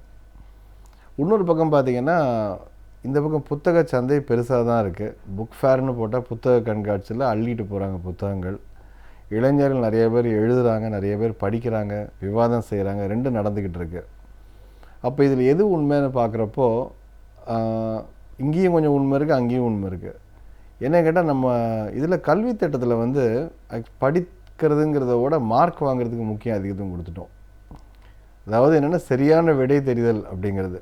அப்போது ஒரு காலத்தில் இந்த கலை அறிவியல் படிப்புகளில், குறிப்பாக கலை படிப்புகளில் வந்து படிக்கிறது அதிகமாக இருந்தது. நிறைய புத்தகங்கள் படிக்கணும், அதே மாதிரி இதில் நீங்கள் நூலகத்தில் போய் உட்கார்ந்து நிறைய விஷயங்கள் எல்லாத்தையும் நீங்கள் படித்து அப்புறம் நீங்கள் தொகுத்து அந்த மாதிரி ஒரு ஆரம்ப கட்டாயம் இருந்தது. ஆனால் இன்றைக்கி என்னென்னா தொழில்நுட்பமும் செய்முறையும் எப்படி செய்யலாம் அப்படிங்கிற விஷயம் தெரிஞ்சுக்கிறதும் அந்த ஷார்ட்கட்ஸ் டாக்டிக்ஸ்க்கு தான் அதிகமாக இன்றைக்கி சொல்லிக் கொடுக்குறோம். 8வது வரப்பே 10வது எப்படி படிக்கணும் அப்படிங்கிறத விட என்ன சொல்கிறாங்கன்னு கேட்டிங்கன்னா எப்படி எழுதணும்னு சொல்லித்தராங்க. அப்போ என்ன அர்த்தம்னு கேட்டிங்கன்னா ஒரு ஆன்சர் பேப்பர் தயாரிக்கிற முறையை சொல்லிக் கொடுக்குறது தான் கல்வி திட்டமும் ஆகிடுச்சு. இந்த கேள்வி வரும், அதுக்கு இப்படி பதில் சொல்லணும், இதெல்லாம் நீங்கள் எழுதுனா இவ்வளோ மார்க் வரும், இந்த நேரத்துக்குள்ளே இந்த பாடத்துலேருந்து இந்த கேள்விக்கு இதுதான் பதில் அப்படின்னு கிட்டத்தட்ட பதிலை தயார் பண்ணுற ஒரு முறையாக போச்சு ஒழிய படித்து கேள்வி கேட்குற முறை அப்படிங்கிறது குறைஞ்சி போச்சு. தவிர இப்போ பாடம் நடத்துகிறப்பவே பல இடங்களில் என்ன சொல்கிறாங்கன்னா இதுதான் வரும், கண்டிப்பாக இதை படிங்க, இதுதான் முக்கியம். இதுவே உதாரணத்துக்கு சப்ஜெக்ட்ஸ் எடுத்துக்கிட்டிங்கனாலே இப்போ கணக்கு கிடைக்கிற ஒரு இது நீங்கள் முக்கியத்துவம் தமிழுக்கு கொடுக்க மாட்டாங்க. என்ன பண்ண போகிறான் படித்து அப்படிங்கிற மாதிரி. என்ன கேட்டால் எப்படி இருந்தாலும் இது உங்களுக்கு கட் ஆஃபில் வரல, அப்புறம் என்ன கட் ஆஃபில் வராத படிப்புக்கு என்ன ஓரளவுக்கு படித்தா போதும், டோட்டல் ஏறதுக்கு படித்தா போதும். ஆனால் உங்களுக்கு சீட்டு வாங்குறதுக்கு முக்கியமான படிப்புகளுக்கு தேவையான விஷயங்கள் அதை கூட என்ன புக்கை படிக்கிறத விட கைடை படிக்கிறது, டுட்டோரியல்ஸ் போடுறது, கோச்சிங்க்கான இது, அதே பாஸ்ட் கொஸ்டின் பேப்பர் படிக்கிறது, இப்படி கிட்டத்தட்ட நம்ம தேர்வு முறையை அடிப்படையாக வச்சு படிக்கிறதுனால படிப்பது ஒரு பாரம் மாதிரியே ஆகிடுது. தவிர என்ன பண்ணுறாங்கன்னா ஒரு இதுவாக அதை பப்ளிக் எக்ஸாம் அப்படின்னா திரும்ப திரும்ப செய்ய வைப்பதின் மூலமாக தேர்ச்சி பெறுதல் அப்படிங்கிறது தான் இங்கே கல்வி திட்டத்தினுடைய அடிநாதமாக இருக்கிறது. ஒன்றுமே தெரியாத பையனையும் அதை திரும்ப திரும்ப சொல்ல வச்சு எழுத வச்சு இந்த கேள்வியை பார்த்தாலே ஒரு இது அந்த பேவ்லோவோட டாக்னு சொல்லுவாங்க இல்லையா, ஆக்சுவலாக பேவ்லோன்னு ஒரு இவர் என்ன பண்ணாருன்னா அதாவது இந்த நாய், அந்த நாய்க்கு சாப்பாடு கொடுக்குறதுக்கு முன்னாடி பெல் அடிச்சுட்டே இருந்தாராம். ஸோ என்னாச்சுன்னா இது பெல் அடித்த உடனேயுமே அந்த நாய் உடனேயுமே என்ன பண்ணி எச்ச ஊற ஆரம்பிச்சுதான். அப்போ தான் கேட்டாராம் பெல் அடிக்கிறதுங்கிற ஒரு இதுக்கும் நாய்க்கு எச்ச ஊறதுக்கும் சம்மந்தம் கிடையாது. ஆனால் நடுவில் சாப்பாடு வச்சதுனால கொஞ்ச காலத்தில் அந்த ஒரு பெல் அடிக்கிறப்பே அதுக்கு இது நாங்கள் ஒரு இதுவான எக்ஸ்பெரிமெண்ட்டாக சொல்லுவோம் பேவ்லோவியன் டாக் அப்படின்னு. அந்த மாதிரி இவங்களுடைய வேலை என்ன கேட்டால் படிக்கிறது எதுக்குன்னு கேட்டால் எக்ஸாமை நோக்கி. எக்ஸாமுக்கு சம்மந்தம் இல்லாத விஷயங்களை படிக்கக்கூடாதுங்கிறது பெற்றோருடைய சொல்லப்படாத கட்டளையாக இருக்குது. ஒரு பையன் ஏதோ ஒரு இலக்கிய பத்திரிக்கை படிச்சிருன்னா அவங்க வீட்டில் ரொம்ப உடனேயுமே கவலைப்படுவாங்க, எதுக்கு இதெல்லாம் நீ படிச்சுட்டு உட்காந்துருக்க, சம்மந்தம் எல்லாம் எதுக்கு படிக்கிற, தேர்வுக்கு பயன்படாத விஷயங்களை படிக்கக்கூடாது அப்படின்னு புகட்டுகிற முறை எங்கேயோ உள்ளே வந்துடுச்சு. அப்போது உபயோகப்படுத்தல் எது உபயோகப்படுதுன்னா படிக்கிறதுலேயே என்ன பண்ணுறோம் உபயோகம் பார்க்க ஆரம்பிச்சிட்டாங்க. ஏதாவது படித்து அதில் ஏதாவது மார்க் வாங்குறதுன்னா அதை படி, அது இல்லாததுக்கு படிக்க, கதை புஸ்தகம்லாம் படிக்காத, கதை புஸ்தகம்லாம் அவசியம் இல்லை, சம்மந்தம் இல்லாத விஷயம்லாம் படிக்கக்கூடாது. இப்படி கிட்டத்தட்ட வட்டத்தை போட்டு நேரமும் குறைவு, நிறையா என்ன பண்ணுறேன் அங்கேருந்து இங்கேருந்து வரேன் பிரயாணம், எல்லோரும் ஒரு திட்டமிடல், இந்த மார்க் வாங்கணும், இப்படியே போகிறதுல என்ன ஆகிடுச்சுன்னா சுருங்கி போயிடுது. ஆக்சுவலாக படித்தல் அப்படிங்கிற வாசித்தல்ங்கிற விஷயம் ஒரு சுக அனுபவமாக இல்லாமல் ஒரு சுமையாக தெரிவதற்கு காரணம் இலக்கு நோக்கி செய்யும் இது வாசிப்பு தான். வாசிப்புனாலே அதுக்கு ஏதோ ஒரு இது பலன் இருக்கணும், அது இல்லாட்டி எதுக்கு படிக்கணும் அப்படிங்கிற மாதிரி ஒரு எண்ணம் இருக்குது. அதனால தான் நீங்கள் பார்த்தீங்கன்னா மாணவர்களுக்கு புக் எடுத்தாலே தூக்கம் வருது, புக் எடுத்தாலே டயர்ட் ஆகிறாங்க. அப்படின்னா என்ன காரணம்னு கேட்டிங்கன்னா திரும்ப திரும்ப தேர்வுக்காகவே படிப்பது. தேர்வு இல்லாட்டி படிக்க வேண்டிய அவசியம் இல்லை. தேர்வு முடிஞ்சால் புக்கெல்லாம் தூக்கி எறியணும் இல்லையா, மேலே தூக்கி போடணும், புக்கே தொடக்கூடாது. இப்படிப்பட்ட எண்ணங்கள் ஏன் வருதுன்னு கேட்டிங்கன்னா புத்தகம் என்பதும் வாசிப்பு என்பதும் தேர்வை நோக்கி செல்லக்கூடிய ஒரு விஷயமாக பார்க்கப்படுவது தான். இது இல்லாமல் ஒரு ஆசைக்காக படிக்கிறது, ஒரு அனுபவத்துக்காக படிக்கிறது, பிடிச்சதை படிக்கிறது, ஒரு நேரத்தை பற்றி நினைக்காமல் படிக்கிறது, ஒரு இலக்கு நோக்கி இல்லாமல் படிக்கிறது, ஒரு உபயோகம் கருதாமல் படிக்கிறது, அப்படி பார்க்கும்பொழுது தான் வாசிப்பது ஒரு அனுபவமாகுது.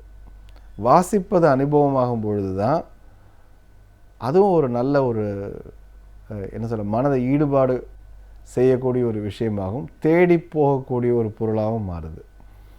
வாசிப்பு எங்கே வரும்னா தானாக தேடி. இன்றைக்கும் பார்த்திங்கன்னா வாசிக்கிறவங்க எது கிடைச்சாலும் படிப்பாங்க. ஏன்னு கேட்டால் எல்லாத்துலேயுமே இது வேணும்னு நினச்சி படிக்க மாட்டாங்க. ஆனால் கிடைக்கிறதுல கண்டிப்பாக ஏதாவது ஒன்று இருக்கும்.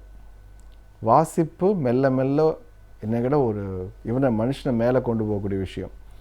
வாழ்க்கை அனுபவங்கள் வேணும், இல்லாட்டி அனுபவங்கள் சொல்கிறத கேட்கணும். எல்லாத்தையும் நம்மளால் அனுபவமாக என்ன பண்ணுறது, செய்வதற்கு உணர்வதற்கு இந்த ஆயுட்காலம் பத்தாது, அந்த அளவுக்கு வாய்ப்பும் கிடைக்காது. அப்போ ஒரே வழி என்ன, புத்தகம் படித்தல் தான். இன்னொருத்தரோட அனுபவங்களை வாங்கிறதுக்கு ஒரே வழி என்னென்னா வாசித்தல் தான். பல வகையான வாசிப்பு மட்டுமே ஒரு மனிதனை விரிவடைய செய்கிறது. எந்த அளவுக்கு பிரயாணம் ஒரு மனிதனை விரிவடைய செய்தோ அந்த அளவுக்கு உங்களுக்கு வாசிப்பு விரிவடை செய்யும். பல இடங்களுக்கு பயணம் செஞ்சு பார்த்து கேட்டு கற்றுக்கிட்டு கிடைக்கக்கூடிய ஒரு அனுபவத்தை புத்தகம் படிக்கும் பொழுது எளிதாக கிடைக்கலாம். உட்கார்ந்த இடத்துலேருந்து உலகத்தை சுற்றி வந்துடலாம். இப்படி உட்கார்ந்த இடத்துலேருந்து உலகத்தை சுற்றி வரக்கூடிய அளவுக்கு நல்ல ஒரு ரசமான புத்தகம் அப்படிங்கிறது ஒரு மிகப்பெரிய உற்ற தோழமை, நட்பு எல்லாமே சொல்லலாம். என்னக்கிட்ட ஒரு புக் இருந்தால் போதும், எதுவுமே வேண்டாம் அப்படின்னு அர்த்தம், அதில் எல்லாமே இருக்குதுன்னு அர்த்தம். இந்த ஒரு ஆசையை நம்ம அடுத்த சந்ததியினர்கிட்ட வளர்த்தாமல் விட்டது அதனுடைய மூத்த சந்ததியினுடைய தவறுன்னு தான் சொல்லுவேன் நான். பிள்ளைகள் படிக்கிறாங்களா இல்லையாங்கிறத விட எந்த அளவுக்கு முக்கியத்துவம் நம்ம வீட்டில் இருக்குது. புத்தகங்கள் வைக்கக்கூடிய அழகான அலமாரி உங்கள் வீட்டில் இருக்கா? நல்ல புத்தகங்கள் இருக்கா? நல்ல புத்தகங்கள் நீங்கள் படிக்கிறீங்களா? இதற்கெல்லாம் விட உங்களுக்கு இருந்தால் தான் குழந்தை படிக்கிறானா இல்லையாங்கிறத பற்றி கவலைப்படுவதற்கான தகுதியே உங்களுக்கு இருக்குன்னு சொல்ல முடியும். வாசிப்பு என்பது ஒரு பேரனுபவம். தொடர்ந்து பேசுவோம் வாசிப்பை பற்றி.